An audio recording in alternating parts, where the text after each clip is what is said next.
আসসালামু আলাইকুম সুপ্রিয় শিক্ষার্থীরা, আশা করি তোমরা অনেক অনেক ভালো আছো।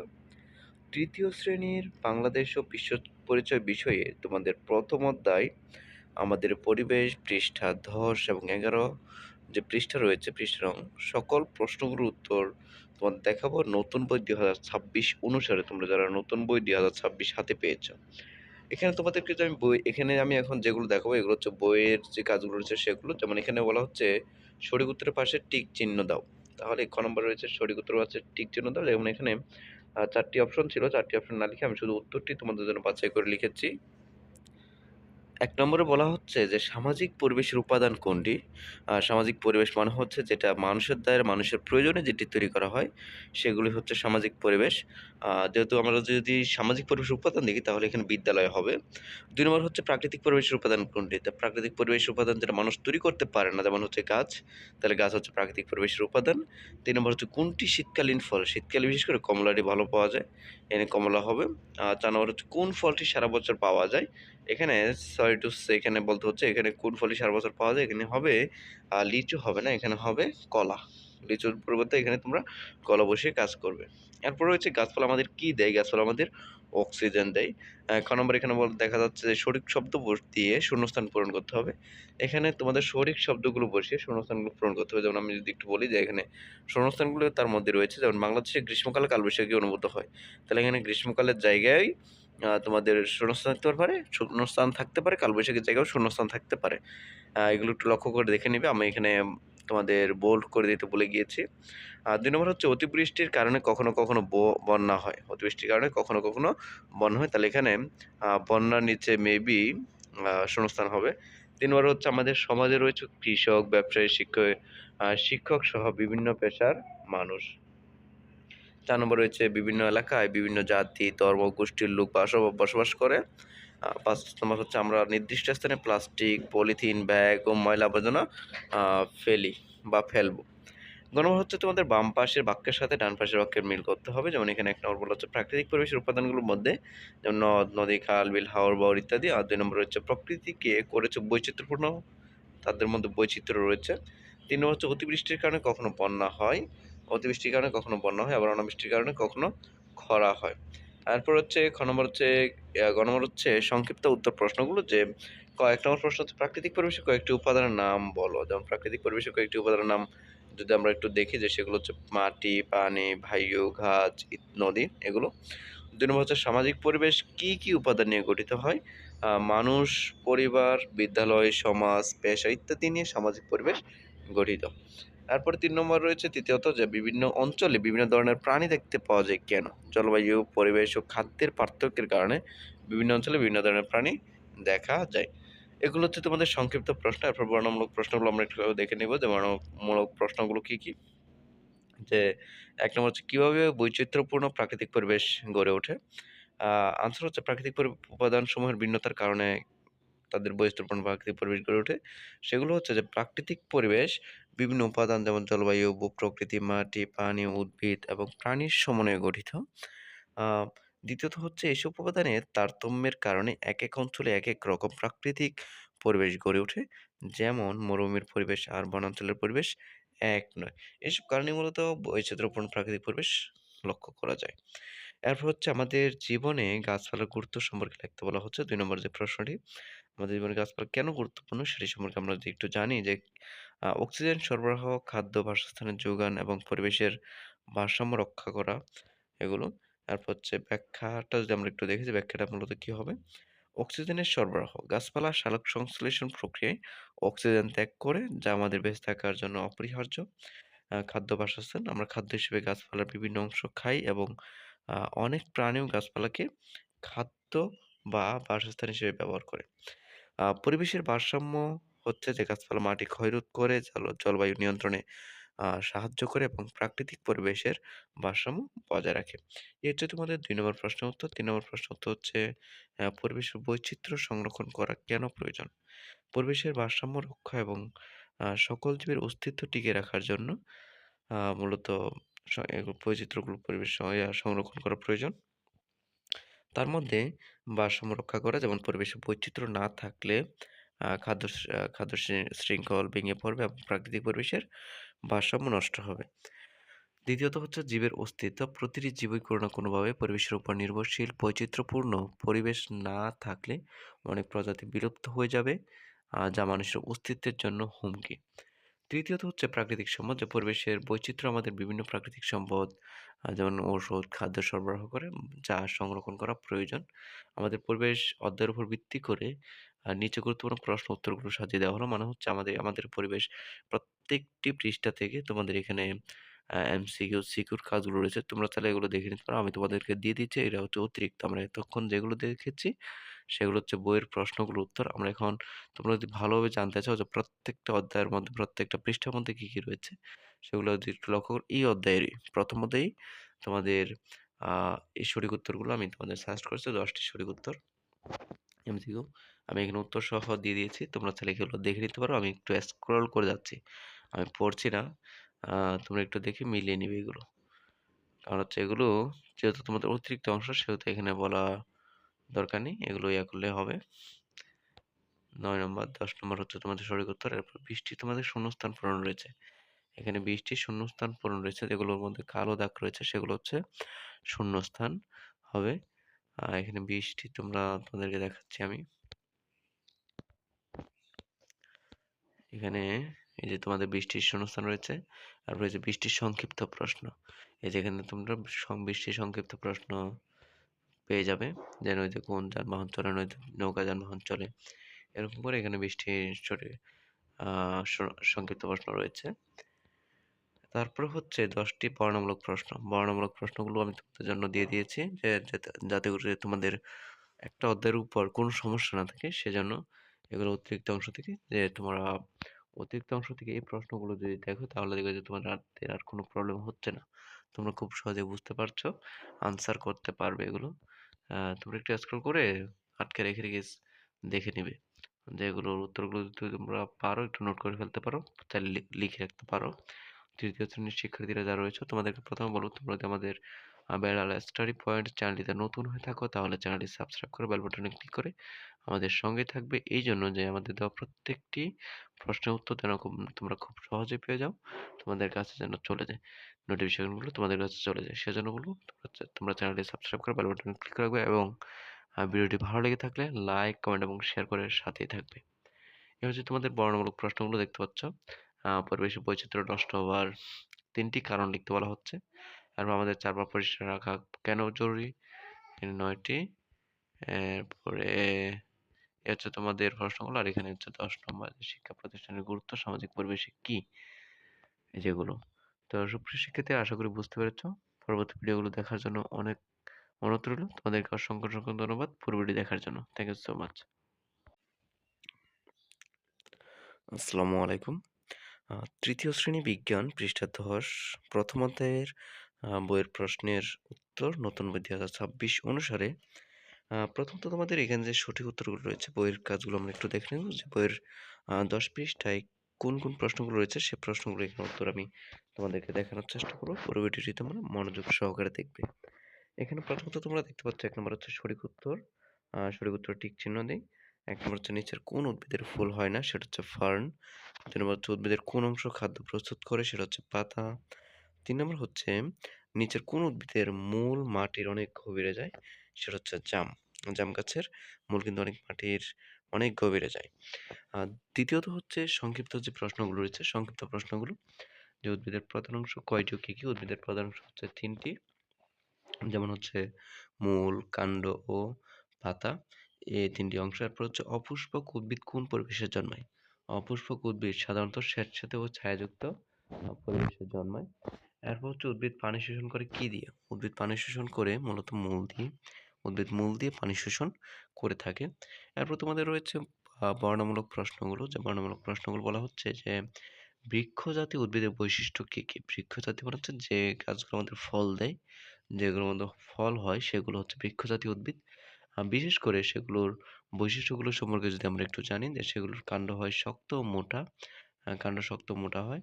আকারে সেগুলো বড় হয়, অনেক বছর বেঁচে থাকে, শাখা প্রশাখা থাকে।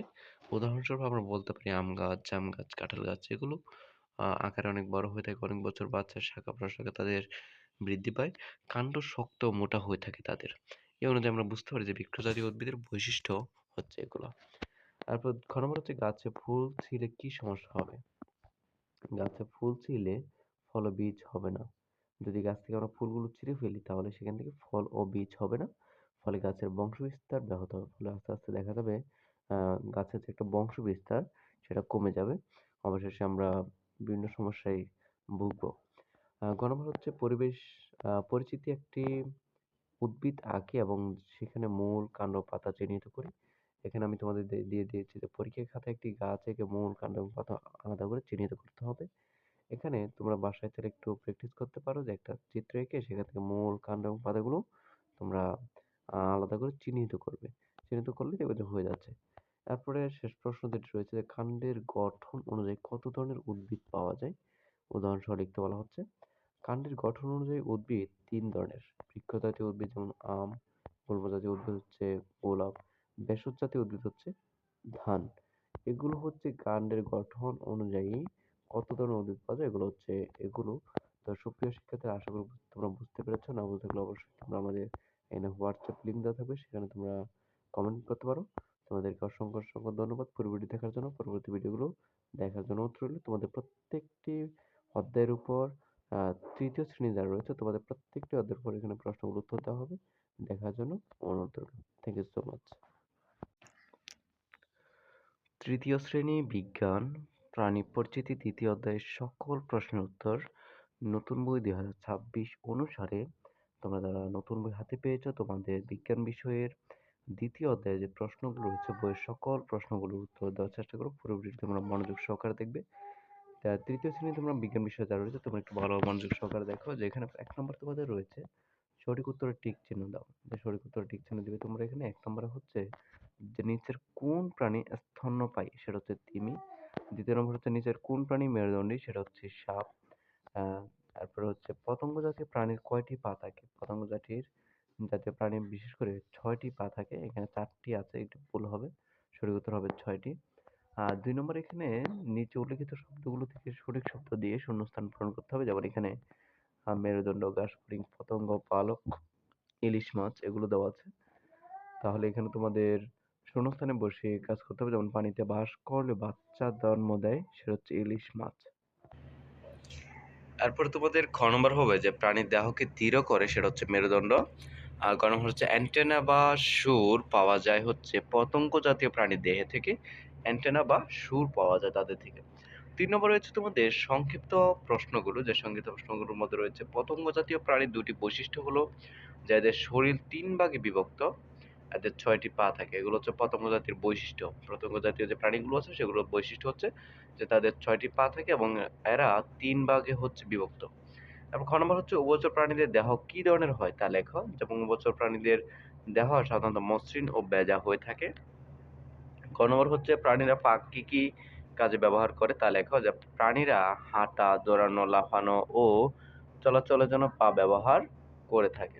গ নম্বর হচ্ছে উভচর জাতীয় প্রাণীর ৩টি বৈশিষ্ট্য লেখো। যে উভচর জাতীয় প্রাণীর ৩টি বৈশিষ্ট্য হলো যেমন জল ও স্থল উভয় জায়গায় বাস করে। ২ নম্বর হচ্ছে ত্বক বেজা ও মসৃণ। তারপরে ৩ নম্বর হচ্ছে পানিতে ডিম পাড়ে এরা। ৪ নম্বর হচ্ছে বর্ণনামূলক প্রশ্নগুলো উত্তরগুলো, যেমন তিমি কি স্তন্যপায়ী প্রাণী বলা হয় কেন? যে তিমি বাচ্চা জন্ম দেয় এবং বাচ্চাকে মায়ের দুধ পান করায়, তাই তিমিকে স্তন্যপায়ী প্রাণী বলা হয়। তারপর খ নম্বর হচ্ছে মেরুদণ্ডী ও অমেরুদণ্ডী প্রাণীর ৪টি পার্থক্য লেখো। যেমন মেরুদণ্ডী এবং অমেরুদণ্ডী প্রাণীর ৪টি বৈশিষ্ট্য হলো পার্থক্য হলো যে মেরুদণ্ডী প্রাণীর মেরুদণ্ড থাকে, অমেরুদণ্ডী থাকে না। দ্বিতীয়ত হচ্ছে মেরুদণ্ডী প্রাণীর দেহ শক্ত, অমেরুদণ্ডীর দেহ নরম। তৃতীয়ত হচ্ছে মেরুদণ্ডী প্রাণীর গঠন জটিল এবং অমেরুদণ্ডীর গঠন হচ্ছে সহজ। চতুর্থ হচ্ছে মানুষ মেরুদণ্ডী, কেঁচো অমেরুদণ্ডী এগুলো। ৩য় শ্রেণীর শিক্ষার্থীরা তোমরা যারা রয়েছে তোমাদের প্রাথমিক বিজ্ঞানের প্রাণী পরিচিতি অধ্যায়ের এই অধ্যায়ের উপর ভিত্তি করে তোমাদের জন্য প্রত্যেকটি পৃষ্ঠা থেকে শূন্যস্থান, সংক্ষিপ্ত এবং রচনামূলক প্রশ্নগুলো আমি অতিরিক্তভাবে দিয়েছি যাতে তোমাদের কোনোভাবে পরীক্ষা হলে বা এখান থেকে যে অধ্যায়ের উপর প্রশ্ন করা হোক না কেন তোমরা যেন খুব সহজেই পারো এবং আয়ত্ত করতে পারো।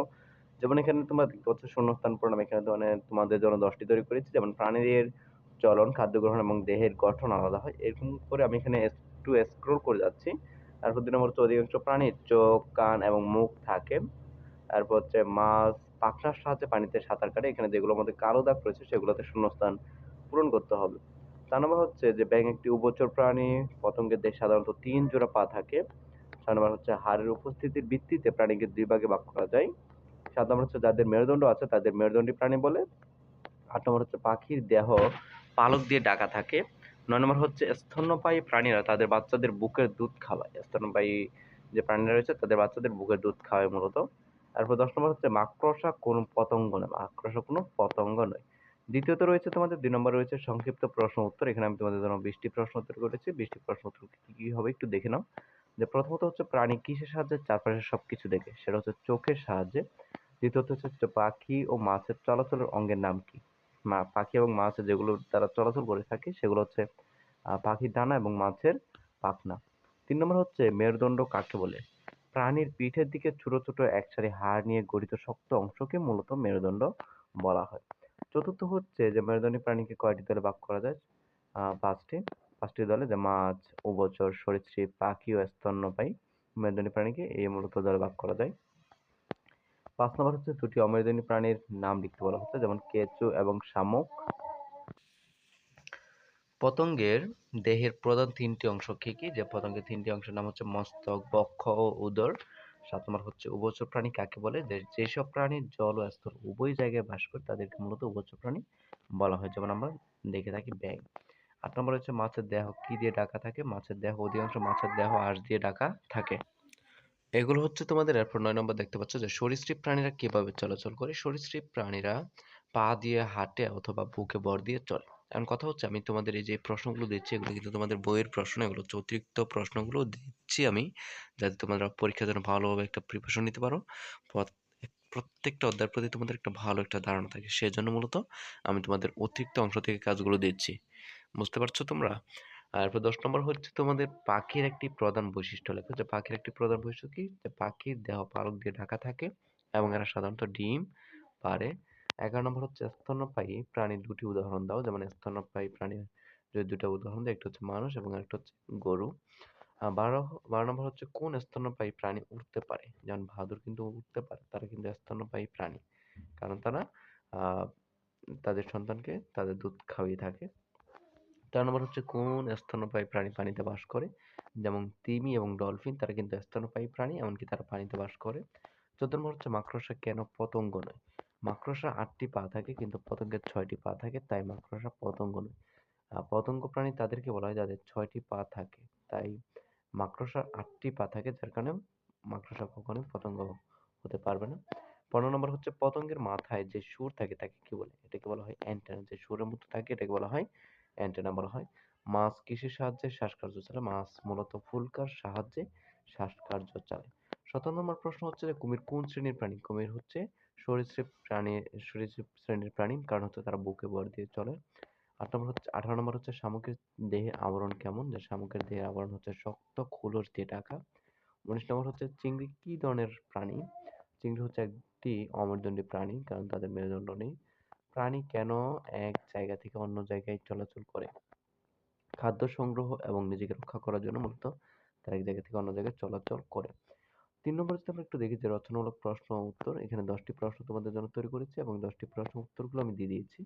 যে মেরুদণ্ডী প্রাণীর ক্ষেত্রে এবং অমেরুদণ্ডী প্রাণীর ক্ষেত্রে 3টি পার্থক্যগুলো কি কি? যেমন মেরুদণ্ডী প্রাণী হচ্ছে যে মেরুদণ্ড আছে শরীরে শরীরের ভেতর হাড়ের কঙ্কাল থেকে সাধারণত আকারে বড় হয়। আর অমেরুদণ্ডী হচ্ছে মেরুদণ্ড নেই, শরীরের ভেতর হাড় নেই, সাধারণত আকারে এগুলো ছোট হয়। এগুলো হচ্ছে মেরুদণ্ড এবং অমেরুদণ্ডী প্রাণীর বৈশিষ্ট্য। 2 নম্বর হচ্ছে পতঙ্গের দেহের বৈশিষ্ট্যগুলো বর্ণনা করো। যেমন পতঙ্গের তাদের দেহের বৈশিষ্ট্যগুলো কেমন হয়ে থাকে সেগুলো নিয়ে বর্ণনা করতে বলা হচ্ছে। যে পতঙ্গের দেহের প্রধান বৈশিষ্ট্য হলো যে এদের দেহ 3টি অংশে বিভক্ত, যেমন মস্তক, বক্ষ এবং উদর। এদের সাধারণত 3 জোড়া বা 6টি পা থাকে এবং মাথায় 1 জোড়া অ্যান্টেনা থাকে, 2টি অ্যান্টেনা থাকে। 3 নম্বর প্রশ্ন হচ্ছে স্তন্যপায়ী প্রাণীদের 3টি প্রধান বৈশিষ্ট্য লিখতে বলা হচ্ছে। এদের দেহে পশম, লোম বা চুল থাকে। খ নম্বর হচ্ছে মায়েরা বাচ্চাদের দুধ পান করায়, এরা সরাসরি বাচ্চার জন্ম দেয় ব্যতিক্রম ছাড়া। তো এরপর 4 নম্বর হচ্ছে মাছ কিভাবে পানিতে বেঁচে থাকে? মাছ পানিতে বাস করার জন্য বিশেষভাবে অভিযোজিত। এরা পাখনার সাহায্যে সাঁতার কাটে এবং ফুলকার সাহায্যে পানির নিচে শ্বাসকার্য চালায়। এদের অধিকাংশের শরীর আঁশ দিয়ে ঢাকা থাকে যা এদের রক্ষা করে থাকে। ৫ নম্বর হচ্ছে উভচর প্রাণীর জীবনচক্র সম্পর্কে সংক্ষেপে লিখতে বলা হচ্ছে। উভচর প্রাণীরা যেমন ব্যাঙ তাদের জীবনের একটি অংশ পানিতে এবং অন্য অংশ স্থলে কাটে। এরা সাধারণত পানিতে ডিম পাড়ে এবং এদের ত্বক ভেজা ও মসৃণ হয়। ৬ নম্বর হচ্ছে সরীসৃপ প্রাণীদের চেনার উপায়গুলো কি কি? যে সরীসৃপ প্রাণীগুলো, সরীসৃপ প্রাণীরা সাধারণত বুকে ভর দিয়ে চলে। এদের ত্বক শুষ্ক এবং আঁশযুক্ত হয়ে থাকে। এরা স্থলে ডিম পাড়ে যেমন সাপ, টিকটি ও কুমির এগুলো ডিম পাড়ে থাকে এবং তারা বুকে ভর দিয়ে চলে। ৭ নম্বর হচ্ছে যে পাখির দেহের গঠন উড়বার জন্য কিভাবে সাহায্য করে? পাখির দেহ পালক দিয়ে ঢাকা থাকে যা হালকা। এদের একজোড়া ডানা থাকে যা দিয়ে এরা আকাশে উড়তে পারে। অধিকাংশ পাখির হাড় ভেতর থেকে ফাঁপা হালকা হওয়ার কারণে তারা মূলত আকাশে বা তারা উড়তে পারে। ৮ নম্বর হচ্ছে পরিবেশে অমেরুদণ্ডী প্রাণীর গুরুত্বগুলো আলোচনা করো। যে অমেরুদণ্ডী প্রাণীগুলো আমাদের কি কি কাজ করে থাকে? যেমন অমেরুদণ্ডী প্রাণী যেমন মৌমাছি ও প্রজাপতি ফুলের পরাগায়নে সাহায্য করে যা থেকে ফল ও বীজ হয়ে থাকে। আবার কেঁচো মাটির উর্বরতা বৃদ্ধি করে। ৯ নম্বর প্রশ্ন হচ্ছে যে মানুষ কেন মেরুদণ্ডী এবং স্তন্যপায়ী প্রাণী? কারণ হচ্ছে মানুষের পিঠের দিকে মেরুদণ্ড আছে এবং শরীরের ভেতরে হাড়ের কঙ্কাল আছে, তাই মানুষ মেরুদণ্ডী। আবার মানুষ জন্মের পর মায়ের দুধ পান করে বড় হয় এবং মানুষের গায়ে লোম আছে, তাই মানুষ স্তন্যপায়ী প্রাণী এবং মেরুদণ্ডী প্রাণী।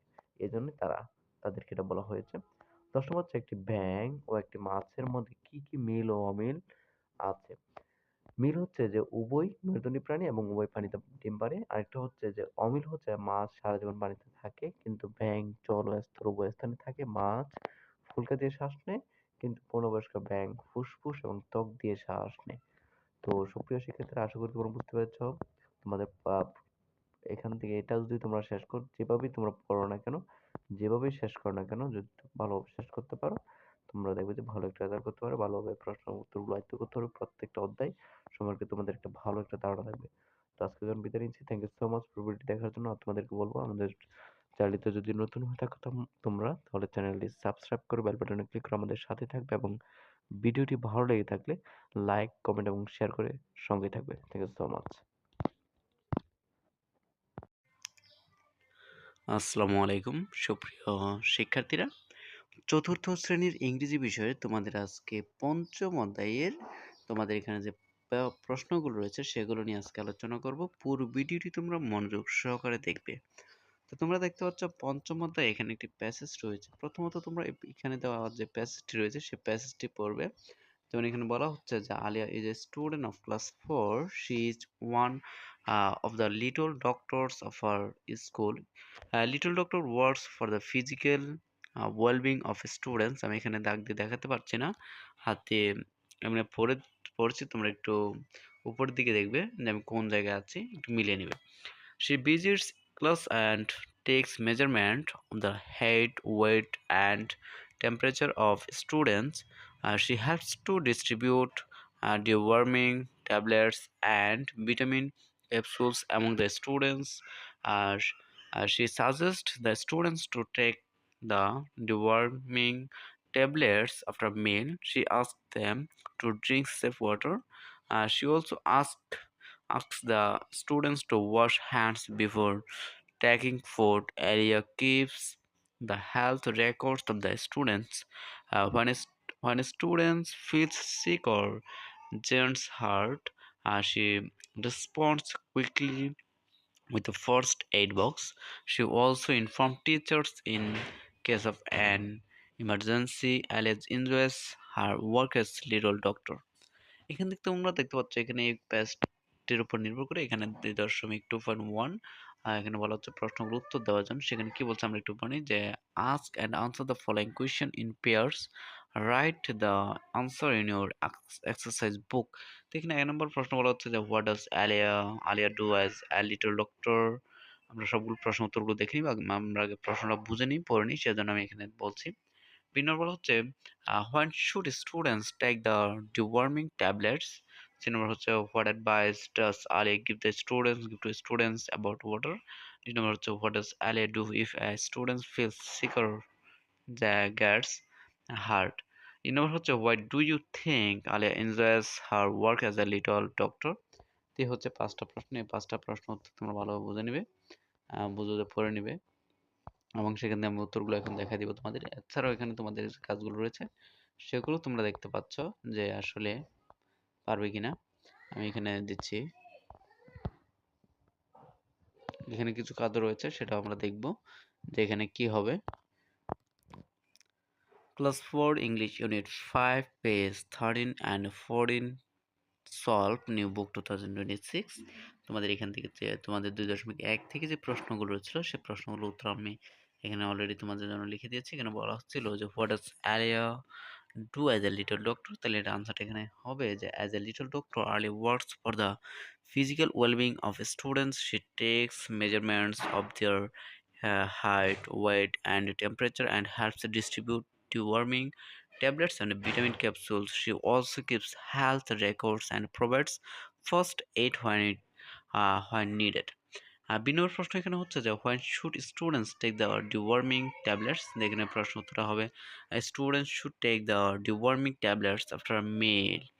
এরপর 3 নম্বর প্রশ্ন হচ্ছে what advice does Alia give to students about water? এটার আনসারটা হবে যে Alia suggest that students drink safe water. এরপর নম্বর হচ্ছে যে what does Alia do if a students feels sick or gets hurt. এটা আনসারটা হবে যে if a students feels sick or gets hurt, Alia responds quickly with a first aid box and informed teachers in case of an emergency. ইনোর প্রশ্ন হচ্ছে why do you think Alia enjoys her work as a little doctor. এটার আনসারটা হবে I think Alia enjoys her work because she gets to help her fellow students stay health and take care of them when they are in need. এটা হচ্ছে তোমাদের যে প্রশ্নগুলো ছিল, যে প্রশ্নগুলো থেকে আনসারগুলো আমি তোমাদের দেখানোর চেষ্টা করছি, সেই আনসারগুলো তোমরা এগুলো এরকমভাবে শিখবে। এবং 3.2 তোমাদের যে শূন্যস্থান পূরণ ছিল যে feel in the blanks with appropriate articles, এখানে আর্টিকেল ব্যবহার করে তোমাদের শূন্যস্থানটা পূরণ করতে হবে। যেমন এখানে এ নাম্বার রয়েছে she found dash egg in her lunch box. তার মানে এখানে শূন্যস্থানের পরবর্তী শব্দের ওয়ার্ডটা আমরা দেখতে পাচ্ছি, এখানে এগ আছে, এগ মানে হচ্ছে ডিম, তাহলে এখানে এগের ফার্স্ট লেটার ই যেহেতু আছে তার মানে এটা একটি ভাওয়েল, সেহেতু এখানে অ্যান ব্যবহার হয়েছে। তারপর বি নম্বর দেওয়া আছে we go to the playground in the afternoon, মানে এখানে যেহেতু প্লেগ্রাউন্ড আছে কনসোনেন্ট বাউল কনসোনেন্ট রয়েছে সেজন্য এখানে দা হয়েছে। তারপর there is an elephant at the zoo, তার মানে এখানে এলিফ্যান্ট এই শব্দটার প্রথম ফার্স্ট লেটার ভাওয়েল থাকার কারণে পাওয়াল ভালো মতো উচ্চারণ হওয়ার কারণে এখানে অ্যান ব্যবহৃত হয়েছে। তারপর he lives in an old house, তার মানে এখানে ওল্ড ও এখানে অ্যানের পরে যে শব্দটি রয়েছে ওয়ার্ড রয়েছে সেটা ফার্স্ট লেটার কিন্তু ও আছে, তার মানে ভাওয়েল আছে সেজন্য এখানে অ্যান হয়েছে। এরপর এই নম্বর হচ্ছে I so A cat in the garden, তাহলে এখানে এ বা দা ইউজ হবে, যে কোনো একটা ইউজ করা যাবে। তারপর হচ্ছে দ্য ক্যাট ওয়াজ স্লিপিং, বিড়ালটি ঘুমাচ্ছিল, তার মানে এখানে ক্যাট আছে সেজন্য এখানে ক্যাটের আগে ধা পড়বে। এ হচ্ছে তোমাদের এখানে কাজগুলো। এখান থেকে তোমাদের বেশ করে যেগুলো মনে রাখতে হবে, যে মনে রাখতে হবে যে শব্দের শুরুতে যদি vowel A E I O U থাকে তাহলে সাধারণত এন বসে এবং কনসোনেন্ট থাকলে এ বসে। নির্দিষ্ট কোনো কিছু বোঝাতে তাহলে দা ব্যবহার হবে। আশা করি তোমরা বুঝতে পেরেছো যে আসলে কোথায় এ অথবা কোথায় অ্যান, কোথায় ধা ব্যবহার হবে। তো সুপ্রিয় শিক্ষার্থীরা তোমাদেরকে অসংখ্য ধন্যবাদ পুরো ভিডিওটি দেখার জন্য। পরবর্তী ভিডিওগুলো পেতে হলে অবশ্যই বলবো চ্যানেলটি সাবস্ক্রাইব করে বেল বাটন ক্লিক করে আমাদের সাথে থাকবে এবং আমাদের দেওয়া ভিডিওটি যদি তোমাদের ভালো লেগে থাকে তোমাদের বলবো বেশি বেশি করে লাইক এবং কমেন্ট করে তোমাদের বন্ধুদের দেখার সুযোগ করে দেবে, শেয়ার করে দেবে, তাদেরকে দেখার সুযোগ করে দেবে। Thank you so much. আসসালামু আলাইকুম সুপ্রিয় শিক্ষার্থীরা।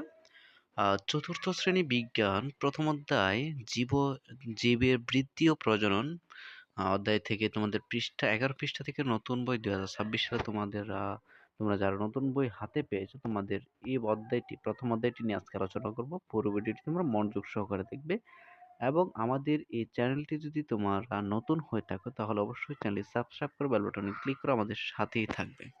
তো তোমাদের প্রাথমিক বিজ্ঞান অনুশীলনে এখানে থেকে যে কাজগুলো রয়েছে, 1 নম্বর রয়েছে এখানে শূন্যস্থান, যে শূন্যস্থান এখানে বলা হচ্ছে জীব মাত্র, এখানে যেগুলোর মধ্যে কালো দাগ দেওয়া আছে বোল্ড করা আছে সেগুলো হচ্ছে শূন্যস্থান পূরণ করতে হবে।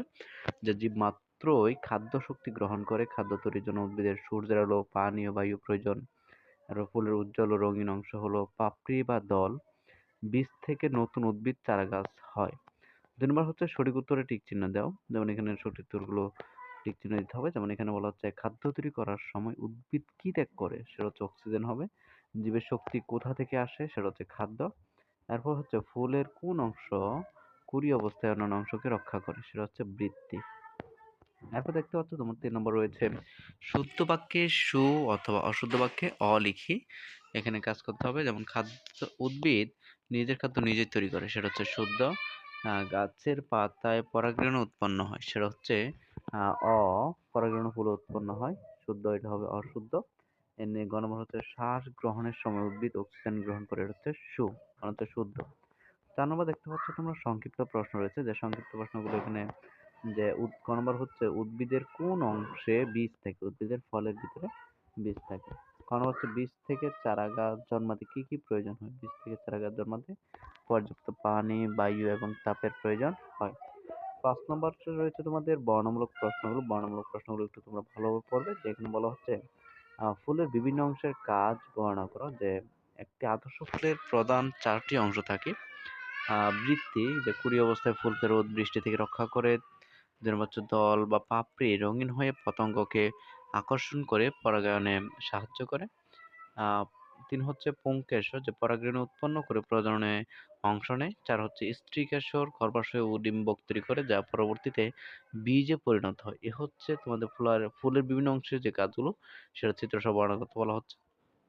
এরপর খ নম্বর রয়েছে তোমাদের যে বাড়ির পাশে আম গাছ ও বিড়ালটির জীবনচক্রের মিল, এটা লিখতে।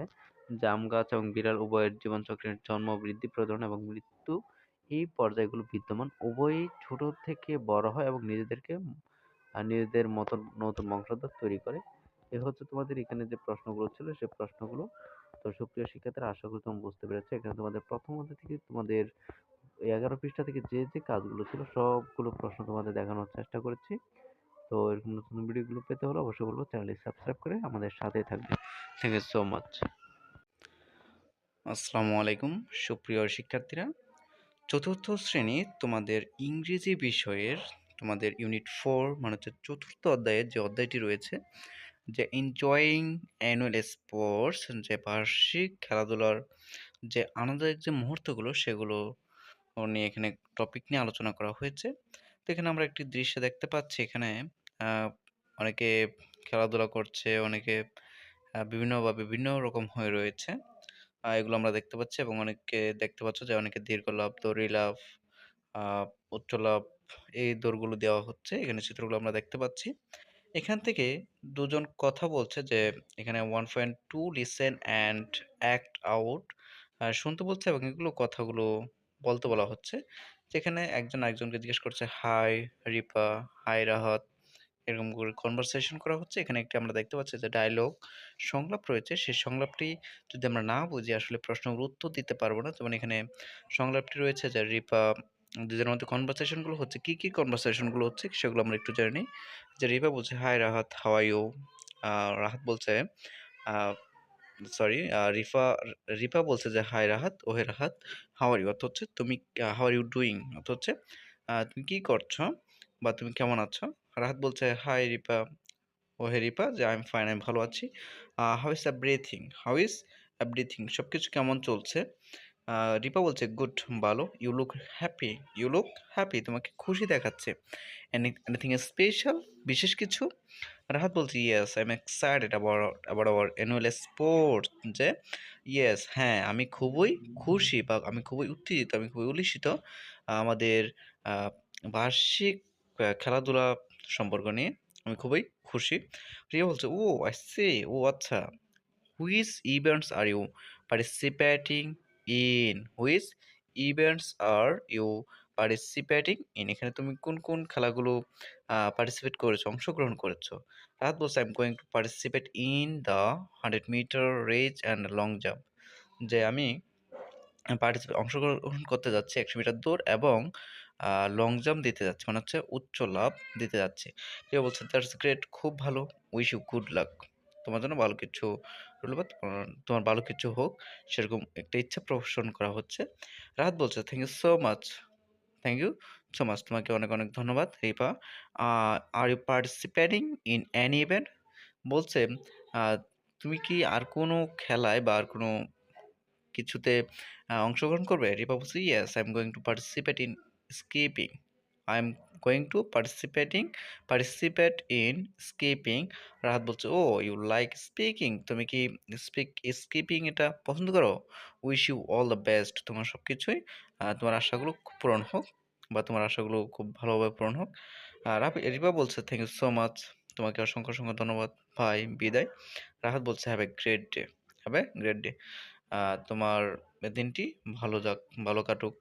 সেটি বলে এখানে কনভারসেশন গুলো শেষ হয়েছে। 2.1 এ বলা হচ্ছে যে এখানে একটি fill in the blanks আমরা দেখতে পাচ্ছি যে এখানে বলা হচ্ছে Rahat and Ripa are talking about, যে রাহাত এবং রিপা কি সম্পর্কে কথা বলছিল। এখানে শূন্যস্থানগুলো আমরা উত্তরগুলো দেখে নিব যে কেমন। এরপর 3.1 এখানে বলা হচ্ছে ল্যাঙ্গুয়েজ ফোকাস, মানুষ ভাষার আর যে দিকগুলো যেখানে শর্ট ফর্ম ভার্বস, ভার্বগুলো কোন, কোন জায়গায় কি কেমন হয়েছে, পরিবর্তন হয়েছে, কি ঘটনাগুলো ঘটেছে সে বিষয়গুলো এখানে ভার্ব, আ সাবজেক্ট, বিশেষ করে সেই যে পরিবর্তনগুলো লক্ষ্য করা গিয়েছে এই ডায়ালগটি থেকে, সেগুলো এখানে তুলে ধরা হচ্ছে। সেগুলো সম্পর্কে আমরা একটু জেনে নিব। আ তো সুপ্রিয় শিক্ষার্থীরা, পুরো ভিডিওটি দেখতে থাকো। আর যদি তোমরা আমাদের এই প্যারালাল স্টাডি পয়েন্ট চ্যানেলটিতে নতুন হয়ে থাকো, তাহলে চ্যানেলটি সাবস্ক্রাইব করে বেল বাটনে ক্লিক করে আমাদের সাথেই থাকবে। উত্তরগুলো পেতে হলে অবশ্যই চ্যানেলটি সাবস্ক্রাইব করে আমাদের সাথেই থাকো। তোমরা দেখতে পাচ্ছ class 4 English unit 4 page 11 solve new book 2026। তোমরা যে 2026 সালে নতুন বইয়ের যে কাজগুলো রয়েছে এখানে ফিল ইন দ্য ব্লাঙ্কস আমরা এটি পূরণ করবো। যে Rahat and Ripa are talking about their new sports, মানে হচ্ছে রাহাত এবং রিপা তাদের বার্ষিক খেলাধুলা নিয়ে কথা বলছিল। রাহাত লুকস, এখানে রাহাতকে কেমন লাগছিল? Happy, excited. আমরা যে কোনো একটি ওয়ার্ড ইউজ করতে পারি। যে হ্যাপি অর্থ খুশি, এক্সাইটেড অর্থ হচ্ছে উল্লসিত, উত্তেজিত ভা খুশি, মানে অতিরিক্ত খুশি হলে যেটা বোঝায় সেটা হচ্ছে এক্সাইটেড, সেটা ইউজ করা যাবে। সি নাম্বার বলা হচ্ছে Rahat wants to participate in the 100 metre race and long jump. যে Rahat wants to participate in the 100 metre race and long jump. যে রাহাত আহ, কি কোন খেলাগুলো অংশগ্রহণ করতে চায়, সেটা হচ্ছে 100 মিটার দৌড় এবং লং জাম্প, হাই জাম্পগুলো সে করতে চায়, সেটা আনসার হচ্ছে এটা। দুই নম্বর হচ্ছে Ripa likes to participate in, Ripa কি করতে পছন্দ করে? স্কিপিং, সেখানে হবে স্কিপিং। তারপরে ই নম্বর হচ্ছে রিপা উইশ কি উচ্চারণ করেছিল? Good luck to Rahat, good luck বলেছিল। গুড লাক হচ্ছে ভালো ভাগ্য পোষণ করেছিল। 3.1 সংক্ষেপে ক্রিয়াপদের রূপগুলো যে পরিবর্তনগুলো হয়েছে, যেখানে কি পরিবর্তন হচ্ছে, যে নিচে তালিকায় কিছু সাধারণ ছোট রূপ কনস্ট্রাকশন দেওয়া হলো, যা আমরা কথা বলার সময় ব্যবহার করে থাকি। সেগুলো হচ্ছে যেমন এখানে 15 ফুল ফর্ম এখানে দেওয়া আছে, যে এখানে ফুল ফর্ম, ফুল ফর্ম আর একটা হচ্ছে শর্ট ফর্ম।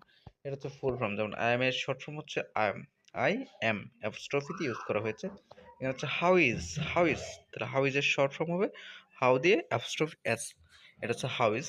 আর হচ্ছে হি ইজ, তাহলে হি ইজ এর এটা শর্ট ফর্ম হচ্ছে হি হিয়েস, তাহলে হিজ। শিজ এর হবে শিজ। এটা শর্ট ফর্ম গুলো তোমরা দেখতে পাচ্ছ যে কোন কোন জায়গায় শর্ট ফর্ম গুলো ইউজ করেছি। ইটস ইটস দেয়ার। তারপর ইউ আর উই আর। এখানে শর্ট ফর্ম গুলো তোমরা আশা করি বুঝতে পারছো, এখানে আমার সবগুলো বলতে হবে না। হাওয়ার হাওয়ার আই উইল, এখানে এই শর্ট ফর্ম গুলো ইউজ করা হয়েছে। We will.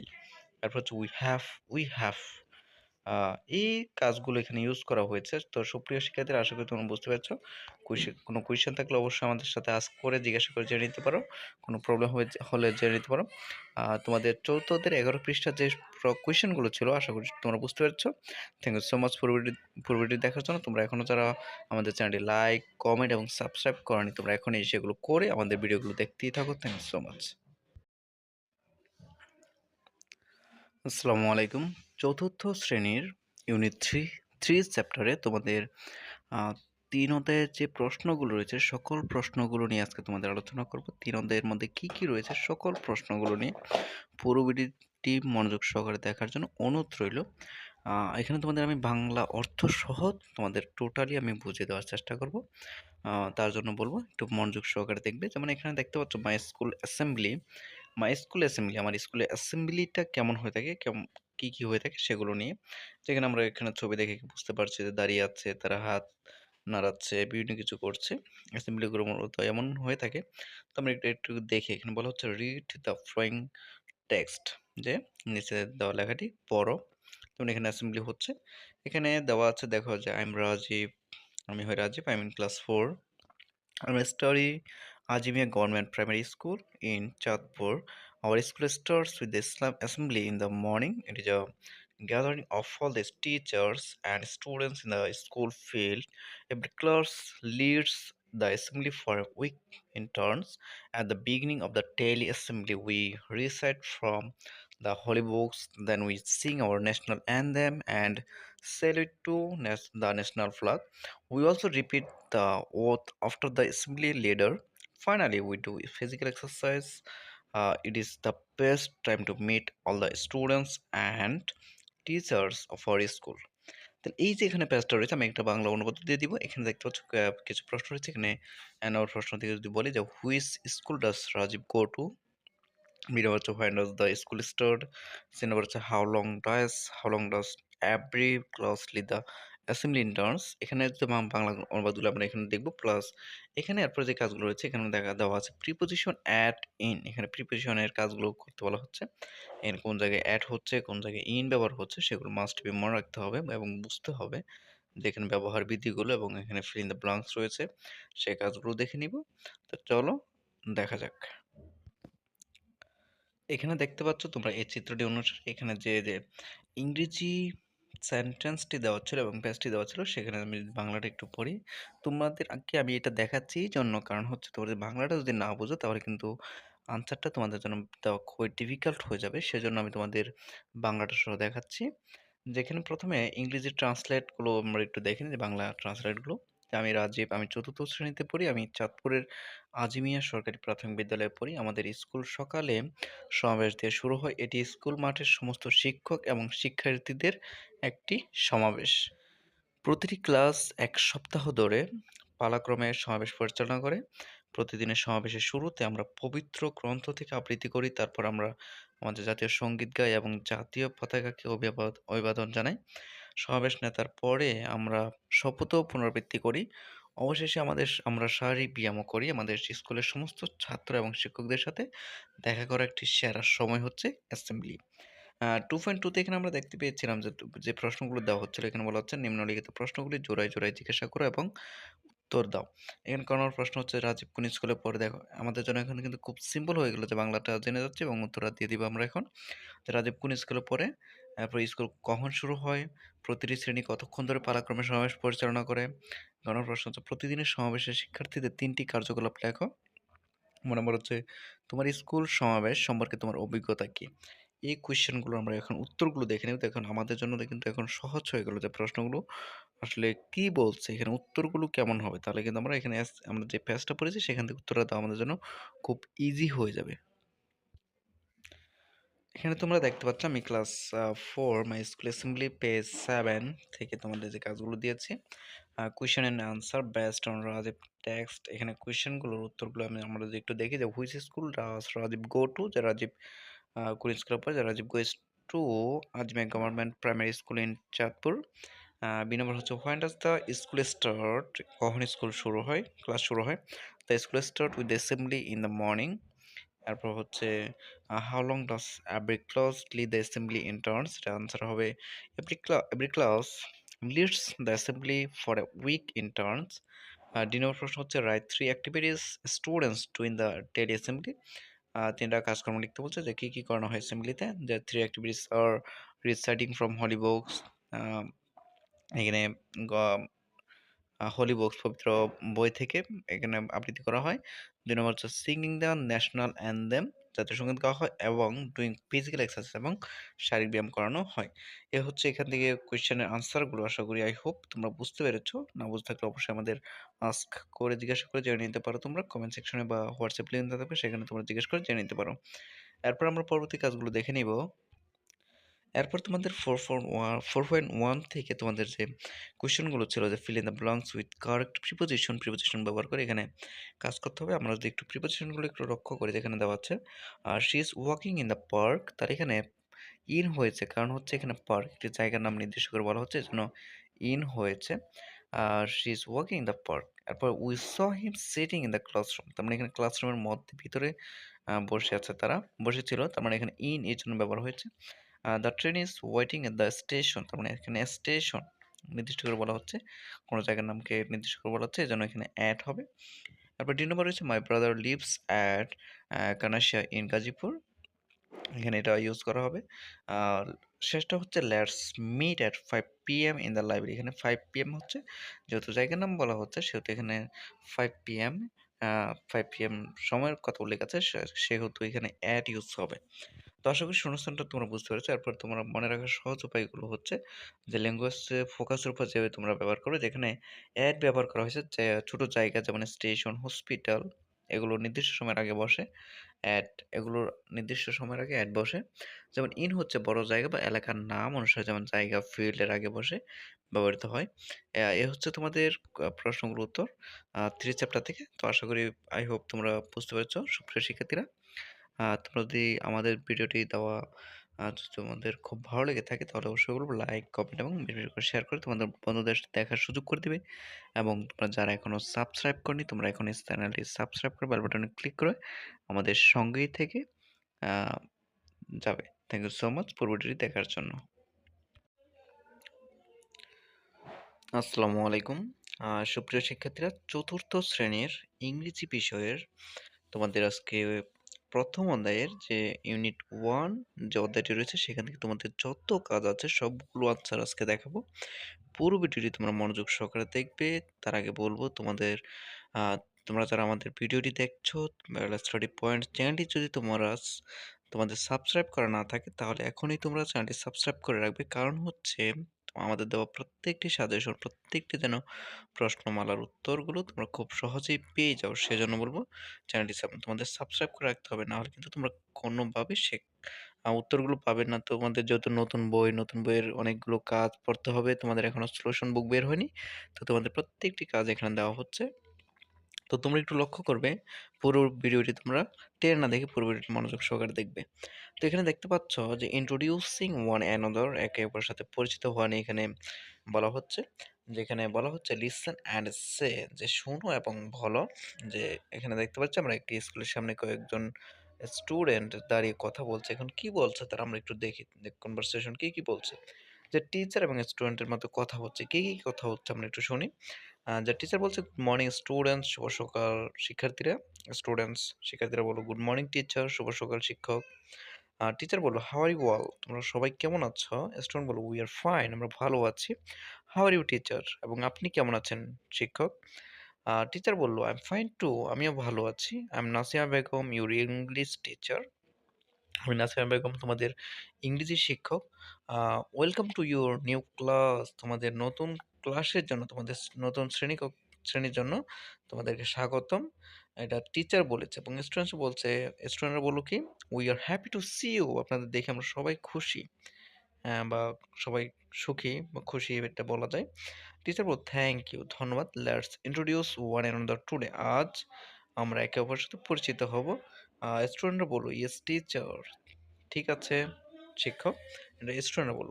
তো এটা পড়ে এখান থেকে তোমাদের দেখো যে এখানে একটি কাজ দেওয়া আছে 1.2 থেকে বলা হচ্ছে, "look at the picture, Faria and Shubho are introducing each other, listen and send", যে লুক এট দ্য পিকচার, ছবিটি দেখে দেখো, Faria and Shubho are introducing each other, তারা একে অপরের সাথে কথা বলছে, পরিচিত হচ্ছে, লিসেন অ্যান্ড সে, শোনো এবং বলো। যেমন এখানে আমরা যদি একটু পড়ি যে, "I am Fariha, I live in Shafipur", আমি ফারিহা, আমি শফিপুর বাস করি। "I like to play with my friends", আমি আমার বন্ধুদের সাথে খেলতে পছন্দ করি। তারপর শুভ বলল, "আই এম শুভ", আমি হই শুভ, আই এম 9 ইয়ার্স ওল্ড, আমার বয়স হচ্ছে 9 বছর। "I like to make cards", আমি ঘড়ি বানাতে পছন্দ করি। এখানে ১ নম্বরে বলা হচ্ছে যে look at the picture, ফারি আমরা তো এটা পড়েছি যে এখানে আরেকটি দেওয়া আছে। এটি তোমরা পড়ে নিবে এবং এখানে বলা হচ্ছে যে what did ফারি and Shubho talk about, যে ফারি এবং শুভ কি সম্পর্কে কথা বলেছিল। বীর হচ্ছে how do you introduce yourself to others, তো এই প্রশ্নগুলো আমরা উত্তরগুলো দেখে নিব। 2.2 এখান থেকে যে কাজগুলো রয়েছে সেগুলো আমরা দেখে নেব। তারপরে দেখতে পাচ্ছ 3.1 এ ল্যাঙ্গুয়েজ ফোকাসের উপর ডিপেন্ড করে এখানে কিছু কাজ দেওয়া আছে। সেগুলো আমরা একটু দেখে নিব। উত্তরগুলো পেতে হলে অবশ্যই বলো, তোমরা এখনো যারা চ্যানেলটি সাবস্ক্রাইব করনি, তোমরা এখনই চ্যানেলটি সাবস্ক্রাইব করে সাথেই থাকবে। তোমরা দেখতে পাচ্ছ class 4 English unit 1 new book 2026 page 2 and 3। এগুলো আমরা সলভ করব। যেমন ইংলিশ ফর টুডে এখান থেকে বলা হচ্ছে discuss the following question in pairs, যা জোড়ায় বেঁধে দ্য প্রশ্নগুলো আলোচনা করো। যেমন এখানে প্রশ্নগুলো যেমন ছিল, এখানে আনসারগুলো এমন হবে যে answer Faria and Shubha introduced themselves to each other. Faria shared that she lives in Shoifur and likes to play with friends, while Shubha shared that he is 9 years old and likes to make kites. Kites. B number ছিল যে how do you introduce yourself to others. এখানে আনসারগুলো আমরা একটু দেখে নেব। যে এখানে আনসার হচ্ছে you can introduce yourself by saying যে হাই মাই নেম ইজ, এখানে তোমাদের নাম ইউজ করবে। এরপরে হচ্ছে আই এম, এখানে আই এম, এখানে বয়স I am 9 years old, 8 years old, তোমাদের যে বয়স সেটা ইউজ করতে পারবে। এরপর দেবে আই লিভ ইন, তুমি যে জায়গায় বাস করো সেটা এখানে দিতে বলছে। I live in suppose Dhaka and I like to, এখানে তোমার যেটা শখ, তুমি যেটা পছন্দ করো, আই লাইক টু প্লে, আমি খেলতে পছন্দ করি, তুমি এটা দিতে পারো। এরপর 4.2 থেকে তোমাদের বলা হচ্ছে যে complete the text about you and your friends. এখানে তোমাদের এখানে শূন্যস্থানগুলো পূরণ করবে। যেমন এখানে বলা হচ্ছে হাই মাই নেম ইজ, তোমার নাম বসাবে। এরপর হচ্ছে I am 9 years old, 8 years old, যেটা তোমাদের বয়স সেটা এখানে দিবে। তারপর হচ্ছে আই লাইক, এখানে তোমাদের শখটা ব্যবহার করবে, যেমন রিডিং, ড্রয়িং, যেটা ইচ্ছা, অ্যাজ ইউ উইশ, এক কথায় অ্যাজ ইউ উইশ, তোমাদের যেটা ইচ্ছা সেটা বসাবে এখানে। এরপর হচ্ছে অ্যাবাউট মাই ফ্রেন্ড, তোমার বন্ধুর সম্পর্কে, যেমন hello meet my friend, meet my friend, এখানে তোমার বন্ধুর নাম। তারপরে হিজ যদি মেয়ে হয় তাহলে শি, ছেলে হলে he. He is 8 years old, 10 years old, আচ্ছা এটা যে কোনো কিছু। হি শি লাইকস টু, এখানে তোমাদের অ্যাবাউট ফ্রেন্ড, তোমাদের বন্ধু সম্পর্কে একটি শখ দিবে। এরপর 2.2 তে বলা হচ্ছে now notice the dialogue used for introducing yourself and your friend, নিজে এবং বন্ধুর পরিচয় দেওয়ার নিয়মগুলো।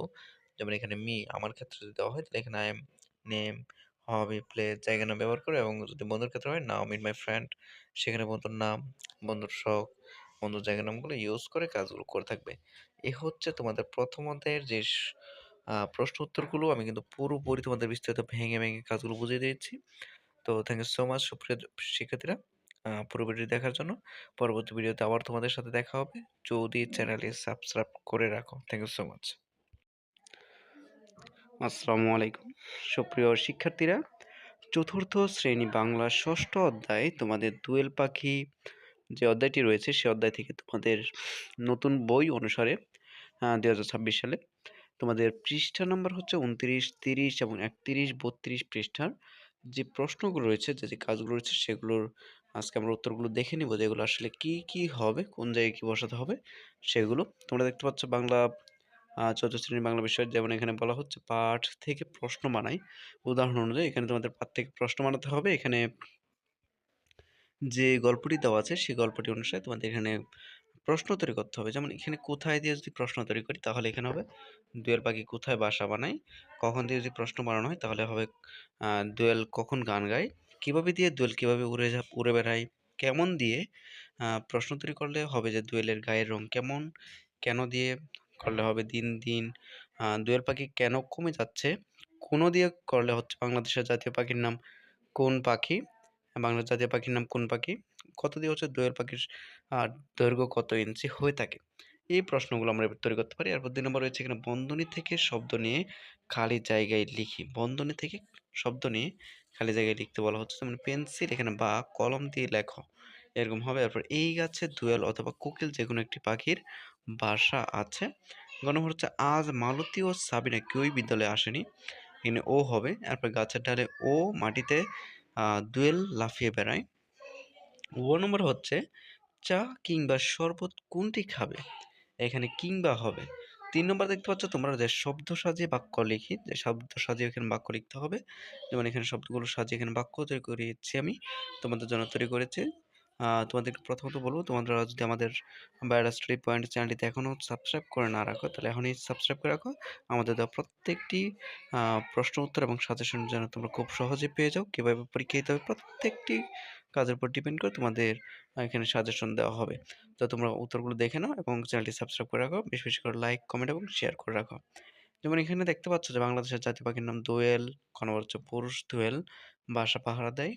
গ নম্বর হচ্ছে দোয়েল ছোট আকারের পাখি হয়। গ নম্বর হচ্ছে পাখি আমাদের অনেক উপকার করে। গ নম্বর হচ্ছে পাখি বেশিরভাগ গাছে বাসা বানায়। চ নম্বর হচ্ছে পাখির গান শুনে কান জুড়ায়। পাখির গান শুনে কান জুড়ে এরকম হবে। এরপর ৫ নম্বর তোমরা যে কাজটি দেখতে পাচ্ছ যে কোন শব্দটি অন্যগুলোর থেকে আলাদা তা লিখি। যেমন এখানে দোয়েল, গাছ, বক, শালিক। এখানে যদি আমরা সঠিকটা লিখি যে বাকিগুলো পাখি যেমন গাছ, এখানে গাছ হবে। এরপর লেজ, পাখা, মাথা, পাখা এখান থেকে হবে পাতা। বাকিগুলো পাখির অঙ্গ। বাকিগুলো হচ্ছে পাখির অঙ্গ। এরপর যদি আমরা দেখি যে ফল, ডানা, মূল, ফুল, তার মানে এখানে ডানা হচ্ছে বাকিগুলো গাছের অংশ, বাকিগুলো হচ্ছে গাছের অংশ, আর এখানে ডানা হচ্ছে ব্যতিক্রম। তারপর সাদা ধূসর এখানে প্রত্যেকটি থেকে, যেমন সাদা ধূসর পাখি, কালো এখান থেকে হবে পাখি বাকিগুলোর রং অনুযায়ী। এরপর হচ্ছে নদী, জলাশয়, পাহাড়, পুকুর এগুলো থেকে পাহাড় হবে, যে বাকিগুলো পানির উৎস। এপ্রিল, জুলাই, মে, ছানা। তাহলে এখানে ছানা হচ্ছে বাকিগুলোর মাস, ছানা হবে আর বাকিগুলো মাস। এরপরে পাখি, প্রজাপতি, মাকড়সা, তেলাপোকা বাকিগুলো হচ্ছে পাখি, এখানে পাখি হচ্ছে বাকিগুলোর পতঙ্গ। দেখতে পাচ্ছ এখান থেকে আমরা এগুলো কাজগুলো শেষ করেছি। আশা করি তোমরা বুঝতে পারছো। ৬ নম্বর রয়েছে তোমাদের প্রশ্নের উত্তর বলিও লিখি। যেমন এখানে ক নম্বর প্রশ্ন হচ্ছে যে দোয়েল পাখি কোথায় দেখা যায়? বাংলাদেশের প্রায় সব জায়গায় এবং মানব বসতির কাছাকাছি দোয়েল পাখি দেখা যায়। খ নম্বর হচ্ছে দোয়েল পাখি কেন ফসলের ক্ষেতে আসে? দোয়েল পাখি সাধারণত পোকামাকড় ও কীটপতঙ্গ খাওয়ার জন্য ফসলের ক্ষেতে আসে। গ নম্বর প্রশ্ন হচ্ছে দোয়েল পাখি কখন বাসা বানায়? দোয়েল পাখি সাধারণত এপ্রিল থেকে জুলাই মাসের মধ্যে বাসা বানায়। ঘ নম্বর যদি একটু লক্ষ্য করো, দোয়েল পাখি কিভাবে মানুষকে মুগ্ধ করে? দোয়েল পাখি খুব ভোরে বা বিকেলবেলা মিষ্টি ও মোলায়েম সুরে গান গেয়ে মানুষকে মুগ্ধ করে। ও নম্বর হচ্ছে পাখি কেন দিনে দিনে কমে যাচ্ছে? পরিবেশ দূষণ ও ঝোপঝাড় বা বন জঙ্গল কমে যাওয়ার মতো নানা কারণে পাখি দিন দিন কমে যাচ্ছে। ৪ নম্বর হচ্ছে পাখির জন্য আমরা কি করতে পারি? আমরা পাখির জন্য নিরাপদ পরিবেশ তৈরি করতে পারি, গাছ লাগাতে পারি এবং তাদের খাবার ও পানির ব্যবস্থা করতে পারি। ৭ নম্বর তোমরা এখানে যে কাজটি দেখতে পাচ্ছ, ৭ নম্বর থেকে রয়েছে যে ছক থেকে শব্দ খুঁজে বের করি। ছকের ভেতরে লুকিয়ে থাকা কয়েকটি শব্দ হলো, যেমন কি ছকের মধ্যে যে লুকিয়ে রয়েছে সেই শব্দগুলো আমরা খুঁজে বের করি। যেমন দোয়েল, গাছ, বিশা মানে হচ্ছে বাসা, পাখি, শালিক, কালো, বাগান, পুকুর এগুলো হবে। ৪ নম্বরে রয়েছে তোমাদের বিপরীত শব্দ, যেমন এখানে শব্দ দেওয়া আছে যা পছন্দ, অপছন্দ, সুন্দর, কুৎসিত, প্রিয়, অপ্রিয়, খুশি, বেজার বা অখুশি, হালকা, বাড়ি, রাত, দিন, দূর, নিকট। এখানে এরকম অনুযায়ী এখানে প্রশ্নগুলোর উত্তর হবে।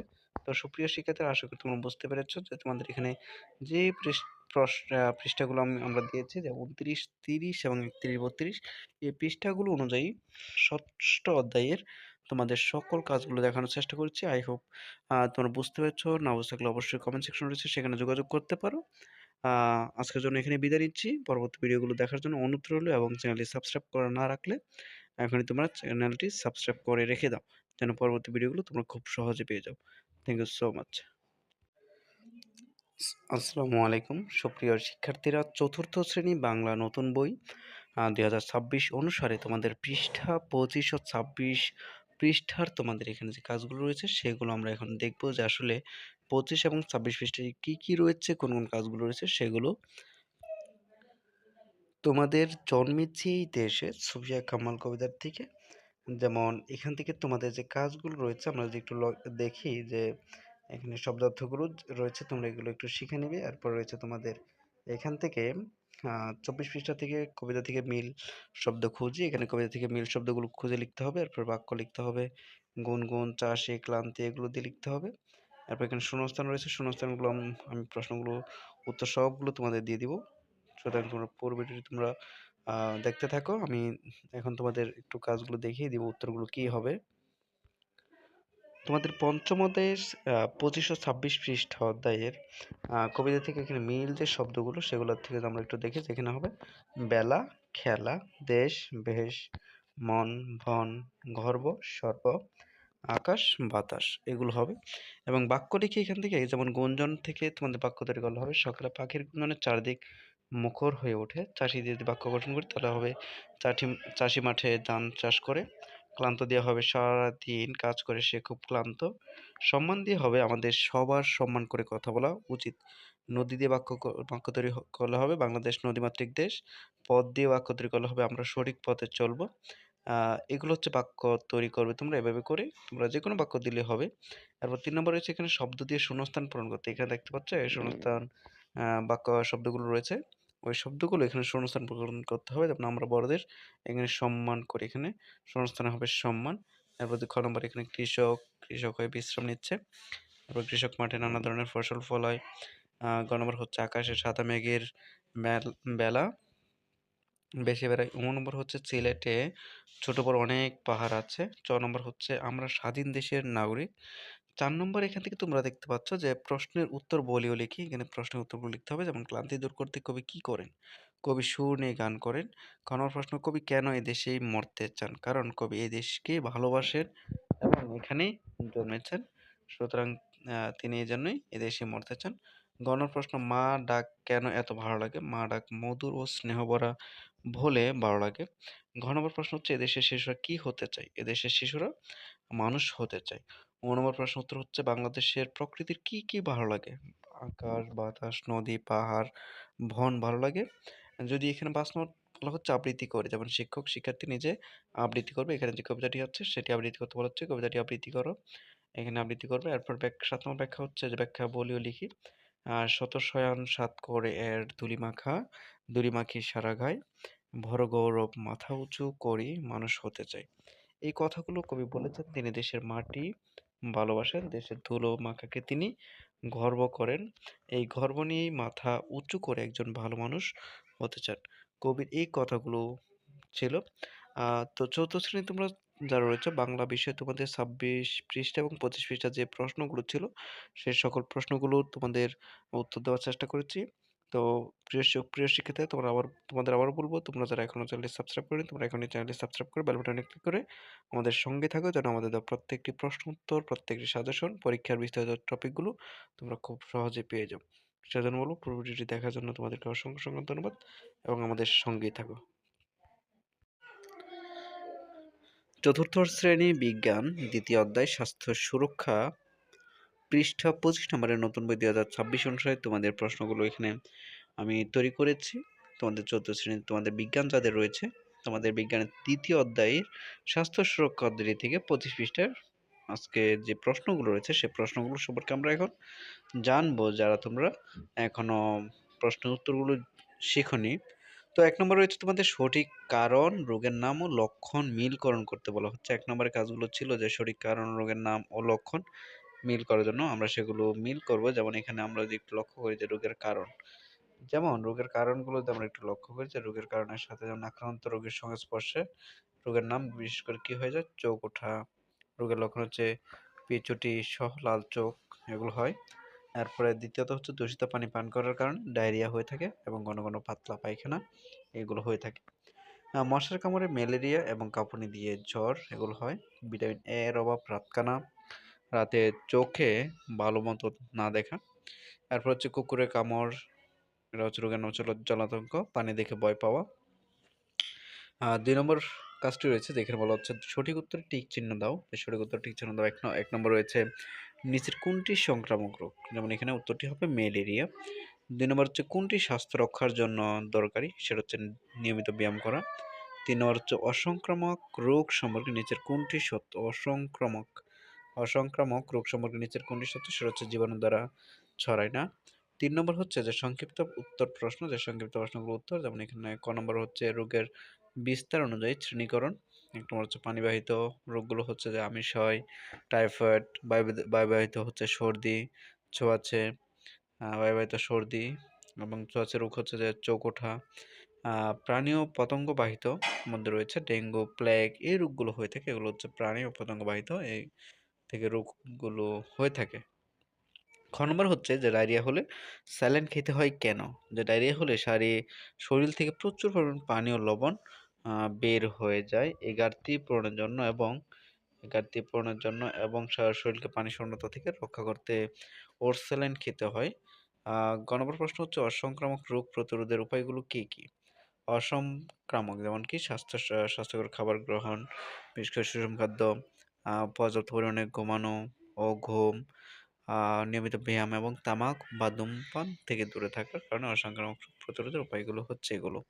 এগুলো করলে আমরা অসংক্রামক রোগগুলো প্রতিরোধ করতে পারবো।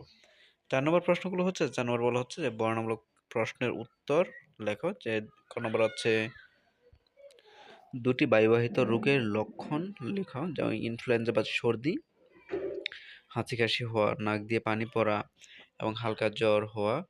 দ্বিতীয়ত হচ্ছে শরীরে সারা শরীরে লালচে দানা বা গুটি বের হওয়া এবং তীব্র জ্বর। খ নম্বর হচ্ছে সংক্রামক রোগ থেকে রক্ষা পাওয়ার উপায়, যে নিরাপদ পানি পান করা, আর সাবান দিয়ে হাত ধোয়া, হাঁচি-কাশির সময় রুমাল ব্যবহার করা, চারপাশের চারপাশের পরিবেশ পরিষ্কার রাখা যাতে মশা না জন্মায় এবং সঠিক সময়ে প্রতিষেধক টিকা নেওয়া। এখানে এগুলো হচ্ছে প্রশ্ন এবং গ নম্বর যে প্রশ্ন রয়েছে এগুলো হচ্ছে স্বাস্থ্য রক্ষার কিছু দৈনন্দিন অভ্যাস লেখার জন্য, যে স্বাস্থ্য রক্ষার জন্য দৈনন্দিন অভ্যাসগুলো কি হবে, যে প্রতিদিন পর্যাপ্ত পরিমাণে সুষম খাবার খেতে হবে, সময়মতো ঘুমাতে হবে, দাঁত মাজতে হবে ও গোসল করার মাধ্যমে ব্যক্তিগত পরিচ্ছন্নতা বজায় রাখা এবং নিয়মিত খেলাধুলা বা ব্যায়াম করা। এগুলোর কারণেই আমরা থাকতে পারি। এখানে তোমাদের দ্বিতীয় অধ্যায়ে যে প্রশ্নগুলো ছিল বিজ্ঞান বিষয়ের ৪র্থ শ্রেণী তোমরা যারা রয়েছো তোমাদের এই প্রশ্নগুলো আশা করি তোমরা বুঝতে পেরেছো। না বুঝে থাকলে অবশ্যই আমাদেরকে কমেন্ট করে জেনে নিতে পারো। থ্যাংক ইউ সো মাচ পরবর্তী ভিডিওগুলো দেখার জন্য অনুরোধ রইল। সরকারি প্রাথমিক বিদ্যালয়ের জন্য প্রণীত বার্ষিক পাঠ পরিকল্পনা অনুসারে ২০২৬ শিক্ষাবর্ষের প্রথম প্রান্তিক পরীক্ষার সিলেবাস আমি তোমাদেরকে প্রকাশ করছি। কারণ হচ্ছে তোমাদের বোর্ড থেকে তোমাদের প্রাথমিক স্কুলে তোমরা যারা সরকারি প্রাথমিক বিদ্যালয়ে পড়ালেখা করছো তোমাদের সিলেবাসটা বেশ কয়েক বছর যাবৎ সিলেবাসটা দেওয়া হচ্ছে না, একটু সমস্যা থাকার হয়তো বা কারণে। তো যদিও বা দিয়ে থাকে তোমরা সে অনুযায়ী পড়ালেখা করবে, আর যদি সিলেবাস না দিয়ে থাকে তাহলে তোমরা এখানে আমি যে সিলেবাস অনুযায়ী দিচ্ছি এরকমভাবে তোমরা পড়লে মোটামুটি একটা তোমরা ভালো একটা ধারাবাহিক অনুযায়ী সিলেবাস শেষ করলে ভালো একটা পরীক্ষা দিতে পারবে বা প্রস্তুতি নিতে পারবে। তো প্রত্যেকটা ক্লাসের জন্য আমি এখানে দিয়েছি তোমাদের প্রথম শ্রেণী, দ্বিতীয় শ্রেণী, তৃতীয় শ্রেণী, চতুর্থ শ্রেণী এবং পঞ্চম শ্রেণী পর্যন্ত তোমরা যারা রয়েছে প্রত্যেকের জন্য আমি তোমাদের ২০২৬ নতুন বই অনুসারে একটি সিলেবাস প্রোভাইড করছি। সুতরাং পুরো ভিডিওটি তোমরা মনোযোগ সহকারে দেখবে। প্রথমত প্রথম শ্রেণী এবং দ্বিতীয় শ্রেণী তোমাদেরকে বলছি, যেমন এখানে বিষয়ের নামগুলো দেওয়া আছে যে বাংলা তোমরা ১ থেকে ৩১ পৃষ্ঠা পর্যন্ত পড়বে এবং দ্বিতীয় শ্রেণীর ১ থেকে ২৬ পৃষ্ঠা পর্যন্ত পড়বে। ইংরেজি হচ্ছে ১ থেকে ৪২ পৃষ্ঠা এবং ৮২ থেকে ৮৪ পৃষ্ঠা এগুলো পড়বে। আর দ্বিতীয় শ্রেণী হচ্ছে ১ থেকে ৪৫ পৃষ্ঠা পর্যন্ত এবং ১০২ পৃষ্ঠাটা ভালোভাবে পড়বে। ইংরেজি পৃষ্ঠা হচ্ছে ২ থেকে ৩৬ পৃষ্ঠা পর্যন্ত আর দ্বিতীয় শ্রেণী হচ্ছে ২ থেকে ৩৫ পৃষ্ঠা পর্যন্ত। আর সামাজিক বিজ্ঞান ও প্রাথমিক বিজ্ঞান সমন্বিত ১ থেকে ৭২ পৃষ্ঠা পর্যন্ত এবং অধ্যায় ১ থেকে দ্বিতীয় শ্রেণী তোমরা যারা রয়েছো অধ্যায় ১ থেকে ৬ অধ্যায় পর্যন্ত এই কাজগুলো শেষ করবে। এরপর এখানে তোমরা যেগুলো দেখতে পাচ্ছ ইসলাম ও নৈতিক শিক্ষা, হিন্দু ধর্ম, বৌদ্ধ ধর্ম, খ্রিস্ট ধর্ম, তোমরা যে ধর্মেরই হও না কেন এখানে পৃষ্ঠা নাম্বারগুলো দেওয়া আছে সে অনুযায়ী তোমরা পড়ে নিতে পারো। এরকম অনুযায়ী তোমরা প্রথম সাময়িক পরীক্ষার জন্য তোমরা শেষ করবে। মনে করবে তোমাদের জন্য এটাই একটা সিলেবাস। তোমাদের এটাই পরীক্ষা এ পর্যন্তই তোমাদের এটার উপর ভিত্তি করেই এরকমভাবে পরীক্ষায় আসবে যদি তোমাদের সিলেবাস না দেওয়া হয়ে থাকে। এমনকি তোমাদের পরীক্ষার কয়েকদিন আগে দেখবে যে তোমাদেরকে বলে দেওয়ার সম্ভাবনা খুব বেশি। এমনকি তোমাদের প্রথম শ্রেণী এবং দ্বিতীয় শ্রেণী তোমরা যারা রয়েছো তোমাদের প্রথম প্রান্তিক মূল্যায়ন ৫ মে, মে মাসের ৫ তারিখ ২০২৬ থেকে ১৫ তারিখ ১৫ মে ২০২৬ তারিখ পর্যন্ত পরীক্ষাটি আ শুরু হওয়ার সম্ভাবনা রয়েছে। ১ তারিখ থেকে এত তারিখের মধ্যে শেষ হওয়ার সম্ভাবনা রয়েছে। তো এটা হচ্ছে প্রথম শ্রেণী এবং দ্বিতীয় শ্রেণী তোমাদের জন্য সিলেবাস, যে তোমরা এভাবে অনুযায়ী যদি পড়ো তাহলে ভালো একটা প্রিপারেশন নিয়ে তোমরা পরীক্ষা দিতে পারবে। এরপর যে তৃতীয়, চতুর্থ এবং পঞ্চম শ্রেণী তোমরা যারা রয়েছো তোমরা এখানে দেখতে পাচ্ছ তৃতীয়, চতুর্থ, পঞ্চম শ্রেণীর গণিত বিষয়ের বাংলা হচ্ছে ১ থেকে ৪১ পর্যন্ত, চতুর্থ শ্রেণী হচ্ছে ১ থেকে ৪৩ পৃষ্ঠা পর্যন্ত, পঞ্চম শ্রেণী হচ্ছে ১ থেকে ৪৬ পৃষ্ঠা পর্যন্ত। এটা হচ্ছে গণিত বাংলা বিষয়ের উপর। এরপর হচ্ছে গণিত বিষয় হচ্ছে ১ থেকে ৪১ পর্যন্ত এবং 31 থেকে 140 পৃষ্ঠা পর্যন্ত। এটা হচ্ছে তৃতীয় শ্রেণীর জন্য। চতুর্থ শ্রেণীর জন্য হচ্ছে 1 থেকে 48 পৃষ্ঠা পর্যন্ত এবং 143 থেকে 151 পৃষ্ঠা পর্যন্ত। আর পঞ্চম শ্রেণী হচ্ছে 1 থেকে 48 পৃষ্ঠা পর্যন্ত, আরেকটা হচ্ছে 149 থেকে 156 পৃষ্ঠা পর্যন্ত। জ্যামিতির অংশগুলো একটু এভাবে করে পড়বে। এরপর হচ্ছে তোমাদের ইংরেজি যে বিষয়টা রয়েছে, ইংরেজি বিষয়টা হচ্ছে 2 থেকে 41 পৃষ্ঠা পর্যন্ত তৃতীয় শ্রেণী, আর চতুর্থ শ্রেণী হচ্ছে তোমাদের 2 থেকে 26 পৃষ্ঠা পর্যন্ত, আর পঞ্চম শ্রেণী হচ্ছে 2 থেকে 34 পৃষ্ঠা পর্যন্ত তোমরা পড়বে ইংরেজি বিষয়টা। এরপরে প্রাথমিক বিজ্ঞান যে বিষয়টা রয়েছে, এটা তৃতীয় শ্রেণীরা পড়বে 1 থেকে 58 পৃষ্ঠা পর্যন্ত, চতুর্থ শ্রেণী পড়বে 1 থেকে 37 পৃষ্ঠা, 1 থেকে 52 পৃষ্ঠা পর্যন্ত, আর পঞ্চম শ্রেণী পড়বে 1 থেকে 47 পৃষ্ঠা পর্যন্ত। এরপরে তোমাদের যে সমাজ বিষয়টা রয়েছে, সমাজ বিষয়ের জন্য তৃতীয় শ্রেণী পড়বে 1 থেকে 41 পৃষ্ঠা পর্যন্ত, চতুর্থ শ্রেণী 1 থেকে 37 পৃষ্ঠা পর্যন্ত, পঞ্চম শ্রেণী হচ্ছে 1 থেকে 39 পৃষ্ঠা পর্যন্ত তোমরা এগুলো পড়বে। কেমন? এরপর রয়েছে তোমাদের ইসলাম ও নৈতিক শিক্ষা। ইসলাম ও নৈতিক শিক্ষার মধ্যে রয়েছে 1 থেকে 34 পৃষ্ঠা পর্যন্ত তৃতীয় শ্রেণী, চতুর্থ শ্রেণী হচ্ছে 1 থেকে 27 পৃষ্ঠা পর্যন্ত, আর পঞ্চম শ্রেণী হচ্ছে 1 থেকে 30 পৃষ্ঠা পর্যন্ত। হিন্দু ধর্ম নৈতিক শিক্ষা তোমরা পড়বে 1 থেকে 32 পৃষ্ঠা পর্যন্ত, তৃতীয় শ্রেণী তোমরা যারা রয়েছো, চতুর্থ শ্রেণী 1 থেকে 33 পৃষ্ঠা পর্যন্ত, পঞ্চম শ্রেণী হচ্ছে 1 থেকে 27 পৃষ্ঠা পর্যন্ত এগুলো পড়বে।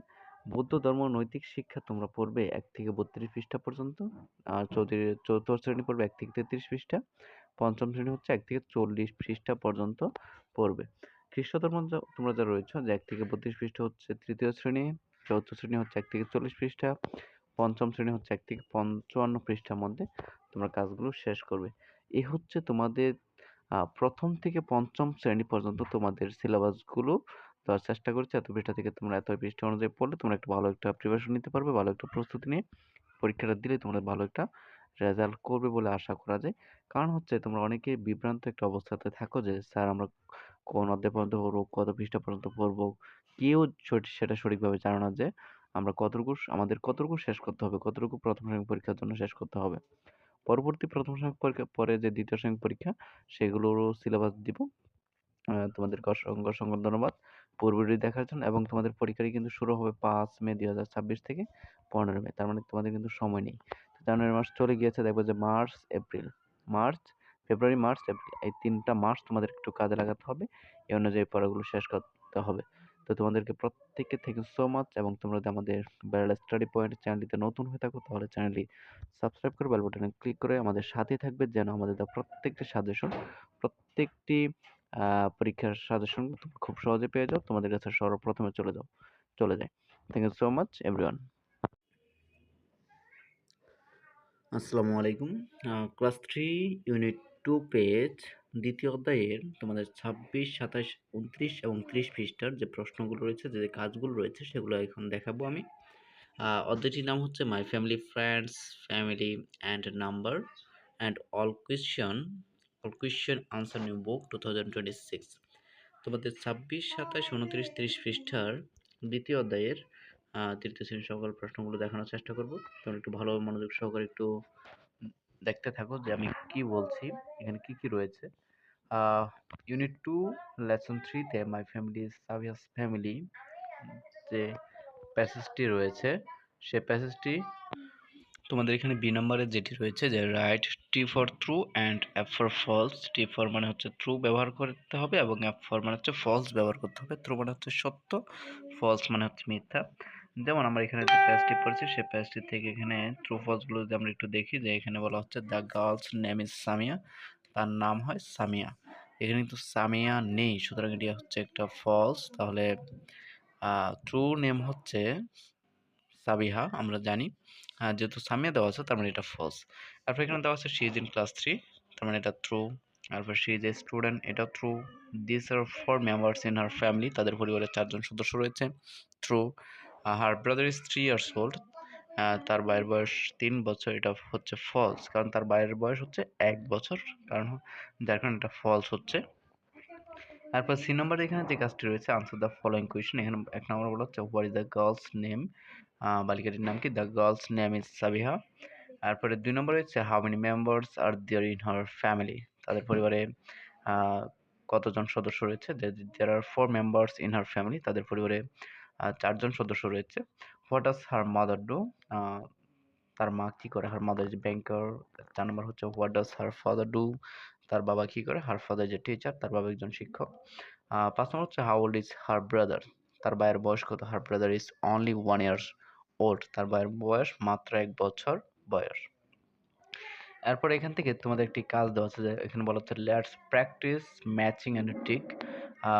এখান থেকে ১ নম্বর রয়েছে যে match column A with column B, যেখানে সাবিহা এখানে হবে ইজ এ স্টুডেন্ট, এখানে হার ফাদার এখানে হবে is a teacher, her mother তার মা কি করে এখানে হবে works in a bank, her brother তার ভাই কি করে তার ভাইয়ের বয়স হচ্ছে হি ইজ 1 ইয়ার ওল্ড, তার ভাইয়ের বয়স হচ্ছে ১ বছর।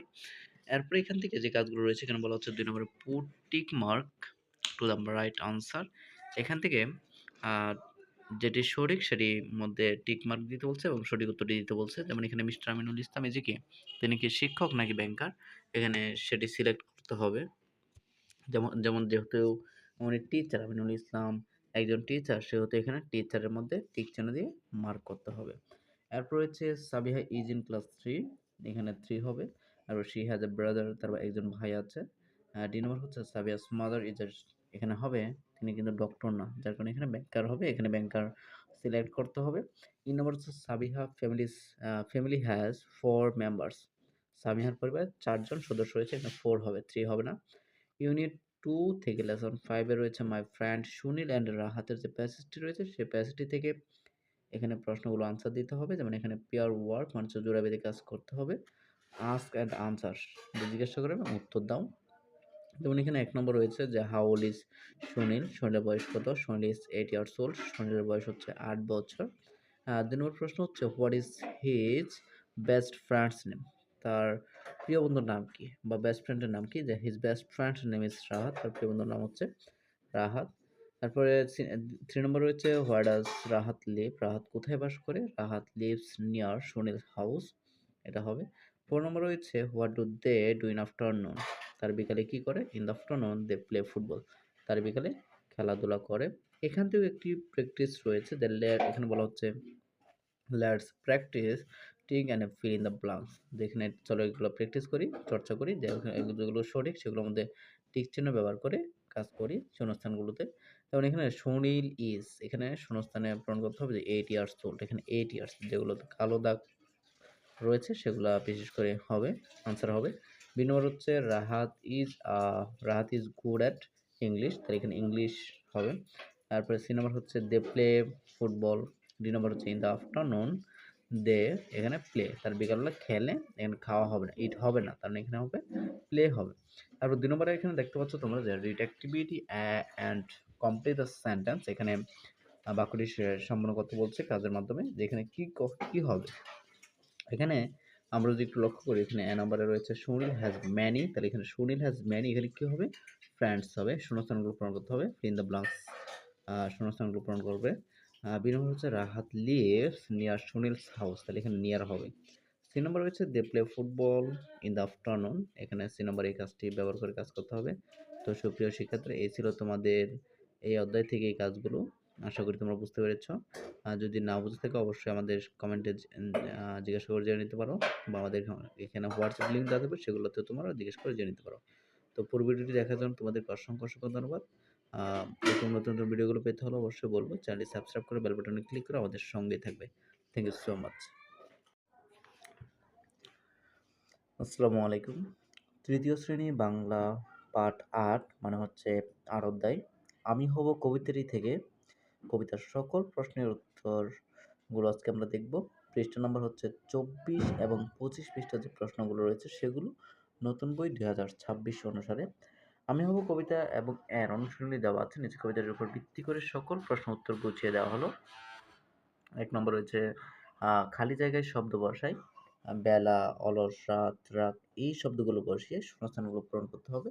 যেমন আমরা ক নম্বর দেখতে পাচ্ছি, এখানে হবে ভুল করলে রাগ করতে নেই, রাত হয়েছে ঘুমিয়ে পড়ো। গ নম্বর হচ্ছে আজ ঘুম থেকে উঠতে বেলা হয়ে গেল। গ নম্বর হচ্ছে অলস হলে উন্নতি করা যায় না। এ হচ্ছে এই কাজগুলো শূন্যস্থানগুলো পূরণ করতে হবে এগুলো দিয়ে। ২ নম্বর কাজগুলো হচ্ছে কবিতা থেকে শব্দ নিয়ে খালি ঘর, খালি জায়গা পূরণ করে।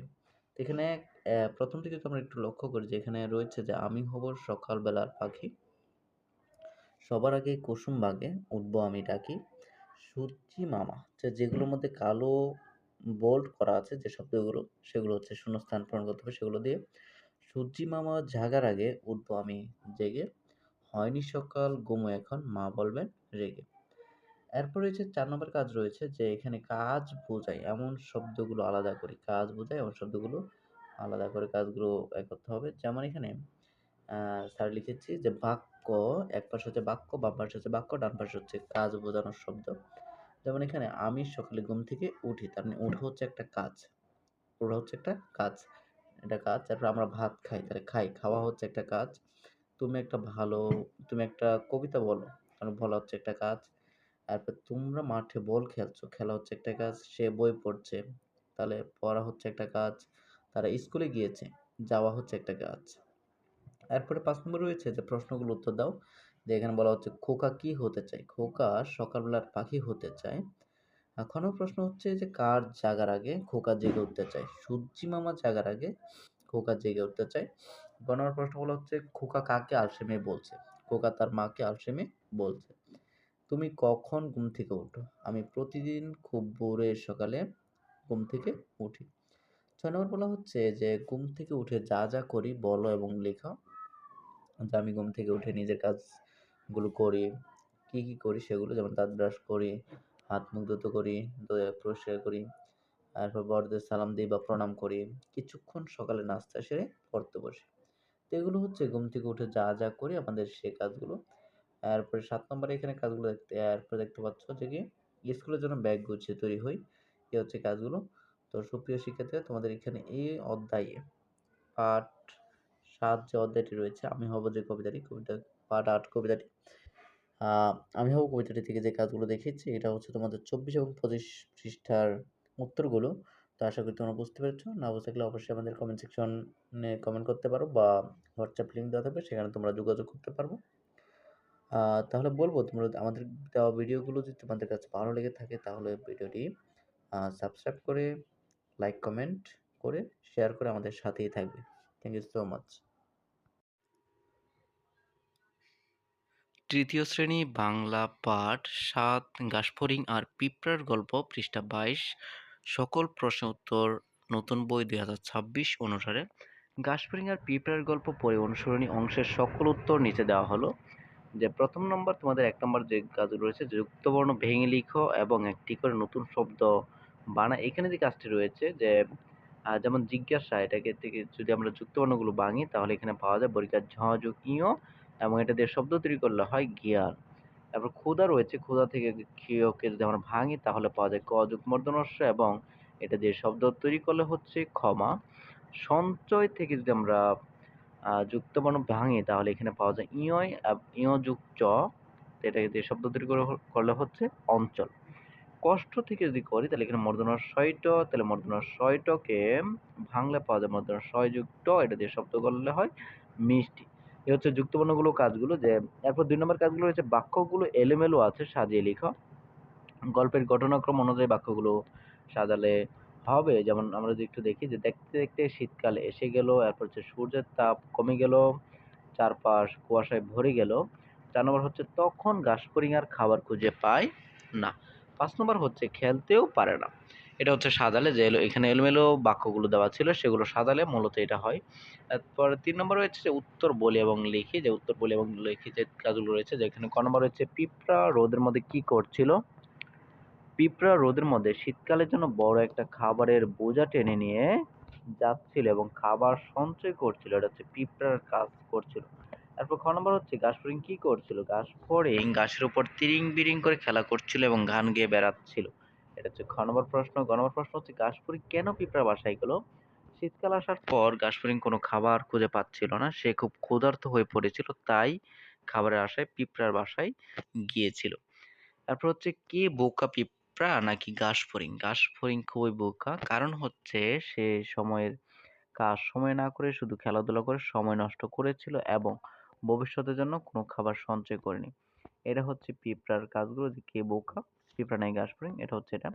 এ হচ্ছে তোমাদের যে ৭ পার্ট ৭ থেকে তোমাদের যে প্রশ্নগুলো রয়েছে ৩য় শ্রেণী বাংলা ৭ ঘাসফড়িং আর পিঁপড়ার গল্প থেকে এ হচ্ছে তোমাদের প্রশ্ন উত্তরগুলো। তো প্রিয় শিক্ষার্থীরা আশা করি তোমরা বুঝতে পেরেছো। তোমাদের কাছে যদি ভিডিওটি ভালো লেগে থাকে অবশ্যই বলবো চ্যানেলটি সাবস্ক্রাইব করে বেল বাটনে ক্লিক করে লাইক, কমেন্ট এবং শেয়ার করে আমাদের সাথেই থাকবে এবং তোমাদের বন্ধুদের দেখার সুযোগ করে দিবে। পরবর্তী দেখার জন্য তোমাদেরকে অসংখ্য ধন্যবাদ। পরবর্তী ভিডিওটি তোমাদের জন্য প্রকাশ করা হবে। ৩য় শ্রেণীর বাকি অধ্যায়গুলোও দেখানো হবে। থ্যাংক ইউ সো মাচ পরবর্তী দেখার জন্য আ এবং পরবর্তী ভিডিওগুলো দেখার জন্য আমন্ত্রণ রইল। আসসালামু আলাইকুম। ৩য় শ্রেণী বিজ্ঞান ৪র্থ অধ্যায় আ পদার্থ পৃষ্ঠা ৫৭ এবং ৫৮ সকল প্রশ্ন উত্তর নতুন বই ২০২৬ অনুসারে প্রাথমিক বিজ্ঞানের পদার্থ ৪র্থ অধ্যায়ের অনুশীলনী দেওয়া আছে। নিচে প্রতিটি প্রশ্নের উত্তর গুছিয়ে দেওয়া হলো। ১ নম্বর তোমাদের এখানে যে কাজটি রয়েছে যে ১ নম্বরে হচ্ছে সঠিক উত্তরে টিক চিহ্ন দাও। যেখানে বলা হচ্ছে কোনটি তরল পদার্থের বৈশিষ্ট্য নয়, সেটা হচ্ছে নির্দিষ্ট আকার আছে সেটা। ২ নম্বর হচ্ছে পদার্থের অবস্থা কয়টি? পদার্থের অবস্থা হচ্ছে ৩টি। ৩ নম্বর হচ্ছে পানি ও বায়ুর কোন বৈশিষ্ট্যের মিল আছে? পানি ও বৈশিষ্ট্যের নির্দিষ্ট ওজন আছে সেটির মিল আছে। এরপর ২ নম্বর রয়েছে শূন্যস্থান পূরণ। শূন্যস্থান পূরণগুলো যদি দেখা যায় যে ক নম্বর হচ্ছে অর্ধেক পানিসহ একটি গ্লাসে ১ টুকরা পাথর ফেলে গ্লাসে পানির উচ্চতা ড্যাশ, তাহলে এখানে বাড়বে। খ নম্বর হচ্ছে রাবারের নির্দিষ্ট আকার আছে কারণ এটি ড্যাশ পদার্থ, তাহলে এখানে হবে কঠিন পদার্থ। গ নম্বর হচ্ছে প্রকৃতিতে পানি ড্যাশ অবস্থায় থাকে, সেটা হচ্ছে ৩ অবস্থাতেই থাকে। যেমন গ নম্বরে হচ্ছে লৌহ জাতীয় পদার্থ এক ধরনের ড্যাশ পদার্থ, তাহলে এটা হবে চুম্বক পদার্থ। ৩ নম্বর হচ্ছে বাম পাশের শব্দের সাথে ডান পাশের শব্দের মিল করো। এখান থেকে যদি তোমরা একটু লক্ষ্য করো এখানে বাম পাশ ডান পাশ কাজগুলো দেওয়া আছে। যেমন এখানে হবে তুলা, এটা হচ্ছে ওজন কম, বরফ দিয়ে হবে কঠিন। তারপরে দুটি চুম্বকের দক্ষিণ মেরু, এটা হচ্ছে বিকর্ষণ। ফুটবল দিয়ে হবে গোলাকার, লোহা দিয়ে হবে চুম্বক পদার্থ। এটার সাথে বাম পাশের সাথে ডান পাশ এভাবে করে মিল করতে হবে। ৪ নম্বর তোমাদের যে কাজগুলো রয়েছে যে একটা হচ্ছে সংক্ষিপ্ত প্রশ্ন উত্তরগুলো। যেমন এখানে ক নম্বর বলা হচ্ছে অচুম্বক পদার্থ বলতে কি বোঝায়? যে সকল পদার্থ চুম্বক দ্বারা আকৃষ্ট হয় না বা যাদের চুম্বকে পরিণত করা যায় না তাদেরকে অচুম্বক পদার্থ বলে। যেমন কি কাঠ, প্লাস্টিক, কাগজ ইত্যাদি। খ নম্বর হচ্ছে একটি দণ্ডচুম্বক কখন অপর একটি দণ্ডচুম্বককে আকর্ষণ করে? যেমন যখন একটি দণ্ডচুম্বকের উত্তর মেরুর কাছে অপর একটি দণ্ডচুম্বকের দক্ষিণ মেরু অর্থাৎ বিপরীত মেরু আনা হয় তখন তারা একে অপরকে আকর্ষণ করে। গ নম্বর হচ্ছে বেলুনের মুখ দিয়ে ফু দিলে বেলুন ফুলে যায় কেন? বেলুনে মুখ দিয়ে ফু দিলে তার ভেতরে বায়ু প্রবেশ করে, বায়ু জায়গা দখল করে এবং বেলুনের দেয়ালে চাপ সৃষ্টি করে যার ফলে বেলুনটি ফুলে যায়। ৫ নম্বর রয়েছে তোমাদের বর্ণমূলক প্রশ্নগুলো, যে বর্ণমূলক প্রশ্ন উত্তরগুলো কিভাবে দেবে? ক নম্বর প্রশ্ন হচ্ছে দৈনন্দিন জীবনে ব্যবহার করি এরূপ ৩টি বস্তুর নাম এবং তাদের দায়িত্বশীল ব্যবহারগুলো লিখে। উত্তরটা হচ্ছে যে দৈনন্দিন জীবনে আমরা অনেক বস্তু ব্যবহার করি। নিচে ৩টি বস্তুর নাম এবং তাদের দায়িত্বশীল ব্যবহার দেওয়া হলো। ১ নম্বর হচ্ছে পানি। হাত ধোয়া এবং গোসলের সময় অপচয় না করে প্রয়োজন মতো পানি ব্যবহার করব এবং কাজ শেষে কল ভালোভাবে বন্ধ রাখবো। ২ নম্বর হচ্ছে কাগজ, যে খাতার পাতায় অযথা না লিখে বা ছিঁড়ে নষ্ট করব না, কারণ কাগজ তৈরিতে গাছ কাটা হয়। তারপর হচ্ছে ৩ নম্বর হচ্ছে বিদ্যুৎ, যে বাতি, পাখা, যেমন ঘর থেকে বের হওয়ার সময় বা প্রয়োজন না থাকলে বাতি এবং পাখার সুইচ বন্ধ রাখবো। এ হচ্ছে ৩টি এবং সেগুলোর বৈশিষ্ট্যগুলো।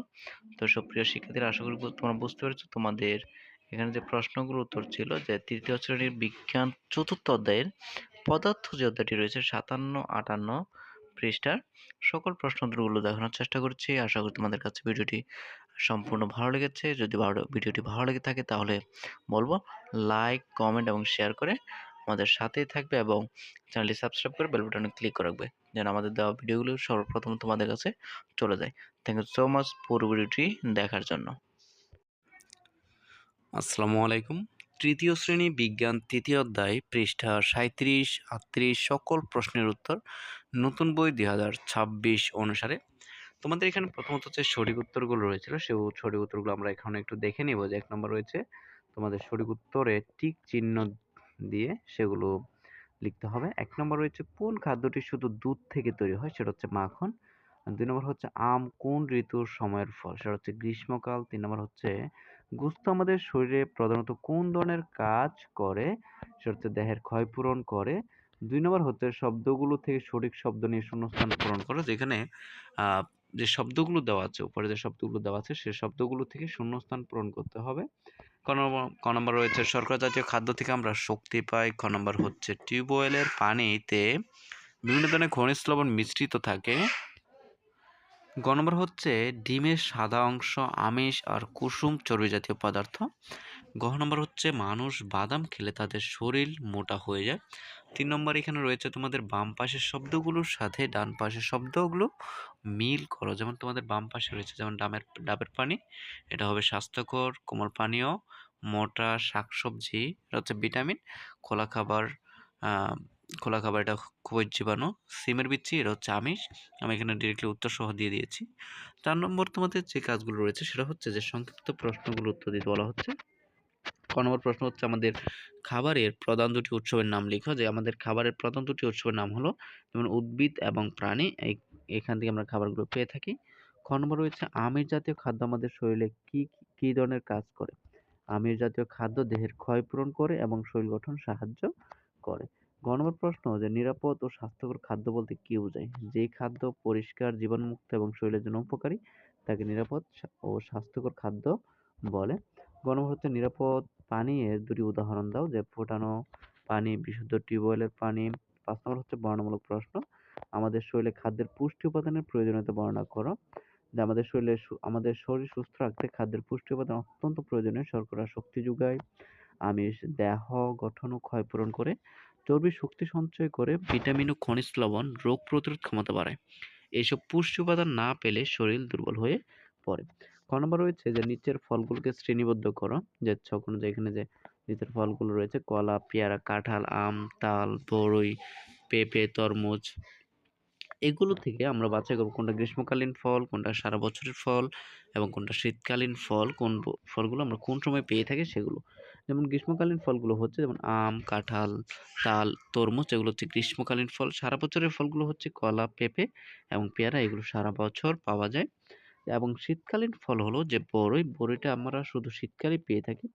এই হচ্ছে তোমাদের তৃতীয় অধ্যায়ে যে ৩৭ এবং ৩৮ পৃষ্ঠার যে প্রশ্নগুলো ছিল, যে কাজগুলো ছিল, সকল প্রশ্নের উত্তরগুলো কিন্তু আমি তোমাদের দেখিয়ে দিয়েছি। আশা করি তোমরা বুঝতে পেরেছ। তোমরা যদি আমাদের দেওয়া ভিডিওটি যদি তোমাদের ভালো লেগে থাকে তাহলে বলবো ভিডিওটি লাইক করে কমেন্ট এবং সাবস্ক্রাইব করা না থাকলে অবশ্যই চ্যানেলটি সাবস্ক্রাইব করে বেল বাটনে ক্লিক করে আমাদের সঙ্গেই থাকবে। আমাদের দেওয়া প্রত্যেকটি প্রশ্নের উত্তর, প্রত্যেকটি সাজেশন যেন তোমরা খুব সহজেই পেয়ে যাও এবং তোমাদের কাছে যেন সর্বপ্রথমে আমাদের দেওয়া ভিডিওটির নোটিফিকেশন চলে যায়। থ্যাংক ইউ সো মাচ পরবর্তী ভিডিওগুলো দেখার জন্য আমন্ত্রণ রইল। তৃতীয় শ্রেণী বাংলাদেশ ও বিশ্ব পরিচয় চতুর্থ অধ্যায় সকল প্রশ্নের উত্তর নতুন বই ২০২৬ অনুসারে তোমাদের তৃতীয় শ্রেণী তোমাদের সমাজ বিষয় তোমাদের যেটা রয়েছে চতুর্থ অধ্যায়ের যে প্রশ্নগুলো রয়েছে সবগুলো প্রশ্ন উত্তরগুলো তোমাদের আজকে দেখাবো ২০২৬ নতুন বই অনুসারে।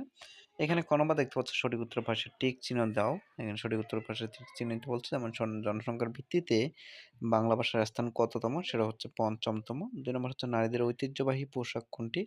সেটা হচ্ছে সালোয়ার। খ নম্বরে তোমাদের রয়েছে বাম পাশের শব্দের সাথে ডান পাশের শব্দের মিল করো।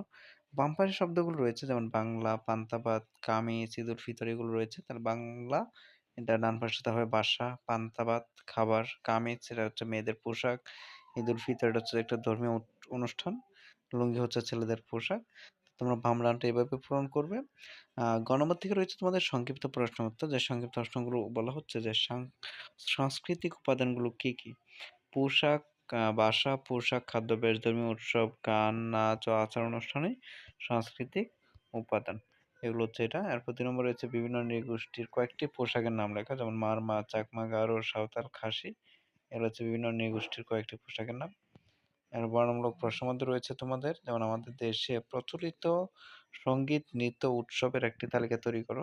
যেমন সঙ্গীতের মধ্যে রয়েছে লোকসঙ্গীত, ভাটিয়ালি, বাউল গান এটা। তারপর নৃত্যের মধ্যে রয়েছে তোমাদের লোকনৃত্য, আদিবাসী নৃত্য। উৎসবের মধ্যে রয়েছে ঈদুল ফিতর, ঈদুল আজহা এবং পহেলা বৈশাখ। তো সুপ্রিয় শিক্ষার্থীরা, আশা করি তোমরা বুঝতে পেরেছ। তোমাদের চৌদ্দ অধ্যায়ে যে প্রশ্নগুলো ছিল সকল প্রশ্নগুলো নিয়ে আলোচনা করেছি। তোমাদের কাছে যদি ভিডিওটি ভালো লেগে থাকে তাহলে অবশ্যই বলবো বেশি বেশি করে লাইক, কমেন্ট এবং শেয়ার করে আমাদের সাথেই থাকবে এবং চ্যানেলটি সাবস্ক্রাইব করতে কিন্তু ভুলবে না, কারণ আমাদের চ্যানেল থেকে তোমাদের কাছে প্রতিনিয়ত তোমাদের নতুন নতুন ভিডিওগুলো আপলোড করা হয়। তো পুরো ভিডিওটি দেখার জন্য তোমাদেরকে অসংখ্য অসংখ্য ধন্যবাদ। পরবর্তী ভিডিওগুলো দেখার জন্য তোমাদের কাছে আমন্ত্রণ রইল। আসসালামু আলাইকুম। তৃতীয় শ্রেণী বাংলাদেশ ও বিশ্ব পরিচয়, তৃতীয় অধ্যায়, সকল প্রশ্নের উত্তর, নতুন বই 2026। তোমাদের নতুন বই অনুসারে 2026 সালের তোমাদের যে প্রশ্নগুলো রয়েছে সে প্রশ্নগুলোর উত্তর তোমরা কিভাবে দেবে একটু দেখে নাও। যেমন 1 নম্বর তোমরা দেখতে পাচ্ছ এখানে সঠিক উত্তরের টিক চিহ্ন দিতে বলা হচ্ছে। যেমন 1 নম্বর রয়েছে 21 গান কে রচনা করেন? সেটা হচ্ছে কাজী নজরুল ইসলাম। ২ নম্বর হচ্ছে আমাদের মুক্তিযুদ্ধ কবে শুরু হয়েছিল? যেমন 25 মার্চ ১৯৭১ সালে 25 মার্চে মুক্তিযুদ্ধ শুরু হয়েছিল। খ নম্বর রয়েছে যে সংক্ষিপ্ত প্রশ্নের উত্তরগুলো দিতে বলা হচ্ছে। যেমন ১ নম্বর বলা হচ্ছে শহীদদের প্রতি সম্মান প্রদর্শনের জন্য তুমি কি করবে? শহীদদের প্রতি সম্মান প্রদর্শনের জন্য আমি শহীদ মিনারে ফুল দিয়ে শহীদদের প্রতি সম্মান প্রদর্শনের জন্য আমি শহীদ মিনারে ফুল দেব, তাদের আত্মত্যাগ স্মরণ করব এবং দেশপ্রেম উদ্বুদ্ধ হব। ২ নম্বর হচ্ছে কালো ব্যাজ বলতে কি বোঝায়? কালো ব্যাজ শোক ও শ্রদ্ধার প্রতীক। এটা হচ্ছে ৩ নম্বর প্রশ্ন যদি বলি যে মুক্তিবাহিনী কেন গঠন করা হয়েছিল? পাকিস্তানি বাহিনীর বিরুদ্ধে যুদ্ধ করে দেশকে স্বাধীন করার জন্য মুক্তিবাহিনী গঠন করা হয়েছিল। ৪ নম্বর হচ্ছে পাকিস্তানি বাহিনী কখন আত্মসমর্পণ করেছিল? পাকিস্তানি বাহিনী ১৬ ডিসেম্বর ১৯৭১ সালে আত্মসমর্পণ করেছিল। গ নম্বর প্রশ্ন হচ্ছে যে তোমাদের বর্ণনামূলক যে প্রশ্নগুলো রয়েছে সে প্রশ্নগুলো। ১ নম্বর হচ্ছে ভাষা আন্দোলন কেন হয়েছিল তা বর্ণনা করো। যেমন কারণ আমরা যদি একটু উত্তরটা দেখি যে পাকিস্তান সরকার বাংলা ভাষার পরিবর্তে উর্দুকে একমাত্র রাষ্ট্রভাষা করতে চেয়েছিল, কিন্তু বাংলাভাষীর জনগণ তা মেনে নেয়নি। বাংলাকে রাষ্ট্রভাষা করার দাবিতে ছাত্র সমাজ আন্দোলন শুরু করে। এই আন্দোলনের ফলে ১৯৫২ সালের ২১ ফেব্রুয়ারি ভাষার শহীদরা আত্মত্যাগ করেন। ২ নম্বর হচ্ছে তোমরা বিদ্যালয়ে কিভাবে শহীদ দিবস ও আন্তর্জাতিক মাতৃভাষা দিবস পালন করবে একটি পরিকল্পনা তৈরি করো। এখানে বলা হচ্ছে প্রভাত ফেরি আয়োজন করা, শহীদ মিনারে ফুল দেওয়া, ১ মিনিট নীরবতা পালন, বাংলা শহীদদের স্মরণে আলোচনা সভা, কবিতা আবৃত্তি ও রচনা প্রতিযোগিতা আয়োজন। এই কাজটা হচ্ছে এটা। তো সুপ্রিয় শিক্ষার্থীরা, আশা করি তোমরা বুঝতে পেরেছ। তৃতীয় শ্রেণী বাংলাদেশ ও বিশ্ব পরিচয় তৃতীয় অধ্যায় তোমাদের যে প্রশ্নগুলো ছিল সকল প্রশ্নগুলো নতুন বই ২০২৬ অনুসারে সবগুলো বলা হয়েছে। ভিডিওটি ভালো লাগলে অবশ্যই বলবো লাইক, কমেন্ট এবং শেয়ার করে আমাদের সাথেই থাকবে। যদি চ্যানেলটি সাবস্ক্রাইব করে রাখো, আমাদের দেওয়া প্রত্যেকটি সাজেশন তোমরা খুব সহজেই পেয়ে যাবে। Thank you so much. আসসালামু আলাইকুম। তৃতীয় শ্রেণী বাংলাদেশ ও বিশ্ব পরিচয় দ্বিতীয় অধ্যায়, সকল প্রশ্নের উত্তর, নতুন। আসসালামু আলাইকুম। তৃতীয় শ্রেণীর বাংলাদেশ ও বিশ্ব পরিচয় বিষয়ের দ্বিতীয় অধ্যায়, সকল প্রশ্নের উত্তর। যেমন এখানে ১ নম্বর রয়েছে তোমাদের সঠিক উত্তরের পাশে টিক চিহ্ন দিতে বলা হচ্ছে। যেমন ১ নম্বর রয়েছে বিশেষ চাহিদা সম্পন্ন সহপাঠীর প্রতি আমরা কেমন আচরণ করব? যেমন সহায়তা করব। এগুলো হচ্ছে সঠিক উত্তর। আমি এখানে এক্সপ্লেনেশন দিয়ে দিয়েছি যে উত্তরগুলো কেন করব সেগুলো। ২ নম্বর হচ্ছে আমার কোনো সহপাঠী বেঞ্চ থেকে নিচে পড়ে গেলে আমি কি করব? সেটা হচ্ছে দড়ি তুলব। এটা হচ্ছে সঠিক উত্তর কাজগুলো। ২ নম্বর হচ্ছে সঠিক শব্দ দিয়ে শূন্যস্থান পূরণ করতে বলা হচ্ছে। যেমন ১ নম্বর রয়েছে বিভিন্ন নৃগোষ্ঠীর মানুষের বসবাস দেশের বৈচিত্র্যকে আরও করেছে, সেটা হচ্ছে সমৃদ্ধ। তারপর ২ নম্বর হচ্ছে আমরা একে অন্যকে করব সাহায্য। ৩ নম্বর হচ্ছে সকল পেশার প্রতি কি দেখাবো? শ্রদ্ধা দেখাবো। ৪ নম্বর হচ্ছে পরিবারের ছেলে ও মেয়ে সকলের অধিকার রয়েছে, সমান অধিকার রয়েছে। এখানে হবে সমান অধিকার। এগুলো হচ্ছে শূন্যস্থান পূরণ, সেজন্য আমি উত্তরগুলো নিচে দিয়েছি। ৫ নম্বর রয়েছে সকলে কাজ করলে পরিবারের উদ্দেশ্যে উন্নতি হয়, সবাই মিলেমিশে কাজ করলে এখানে মিলেমিশে হবে। গ নম্বর রয়েছে সংক্ষিপ্ত যে প্রশ্নগুলো রয়েছে সেই সংক্ষিপ্ত প্রশ্নগুলো। ১ নম্বর হচ্ছে বাসার কাজ কিভাবে করলে সহজ হয়? বাসার কাজ ভাগ করে করলে সহজ হয়। পরিবারের সকল সদস্য মিলেমিশে নিজেদের মধ্যে বাসার কাজ ভাগ করে নিলে কাজটি দ্রুত এবং সহজে সম্পন্ন করা যায়। ২ নম্বর হচ্ছে ছেলে ও মেয়ে সকলের প্রতি আমাদের কেমন ব্যবহার করা উচিত? ছেলে ও মেয়ে সকলের প্রতি আমাদের সম্মান ও শ্রদ্ধাপূর্ণ ব্যবহার করা উচিত। ছেলে ও মেয়ে উভয়ই মানুষ এবং সমান অধিকারের অধিকারী। তাই লিঙ্গ নির্বিশেষে সকলের প্রতি ন্যায়সঙ্গত ও সম্মানজনক আচরণ করা প্রয়োজন। গ নম্বর রয়েছে বর্ণনামূলক প্রশ্নগুলো যে কিভাবে আমাদের মাঝে সম্প্রীতি গড়ে ওঠে? পারস্পরিক শ্রদ্ধা ও সহযোগিতার মাধ্যমে সম্প্রীতি গড়ে ওঠে। একে অপরের ধর্ম, বর্ণ, পেশা ও সংস্কৃতিকে শ্রদ্ধা করলে এবং বিপদে আপদে সাহায্য সহযোগিতা করলে আমাদের মাঝে সামাজিক সম্প্রীতি ও বন্ধন গড়ে ওঠে। ২ নম্বর হচ্ছে বিশেষ চাহিদা সম্পন্ন সহপাঠীর সাথে তুমি কিরূপ আচরণ করবে?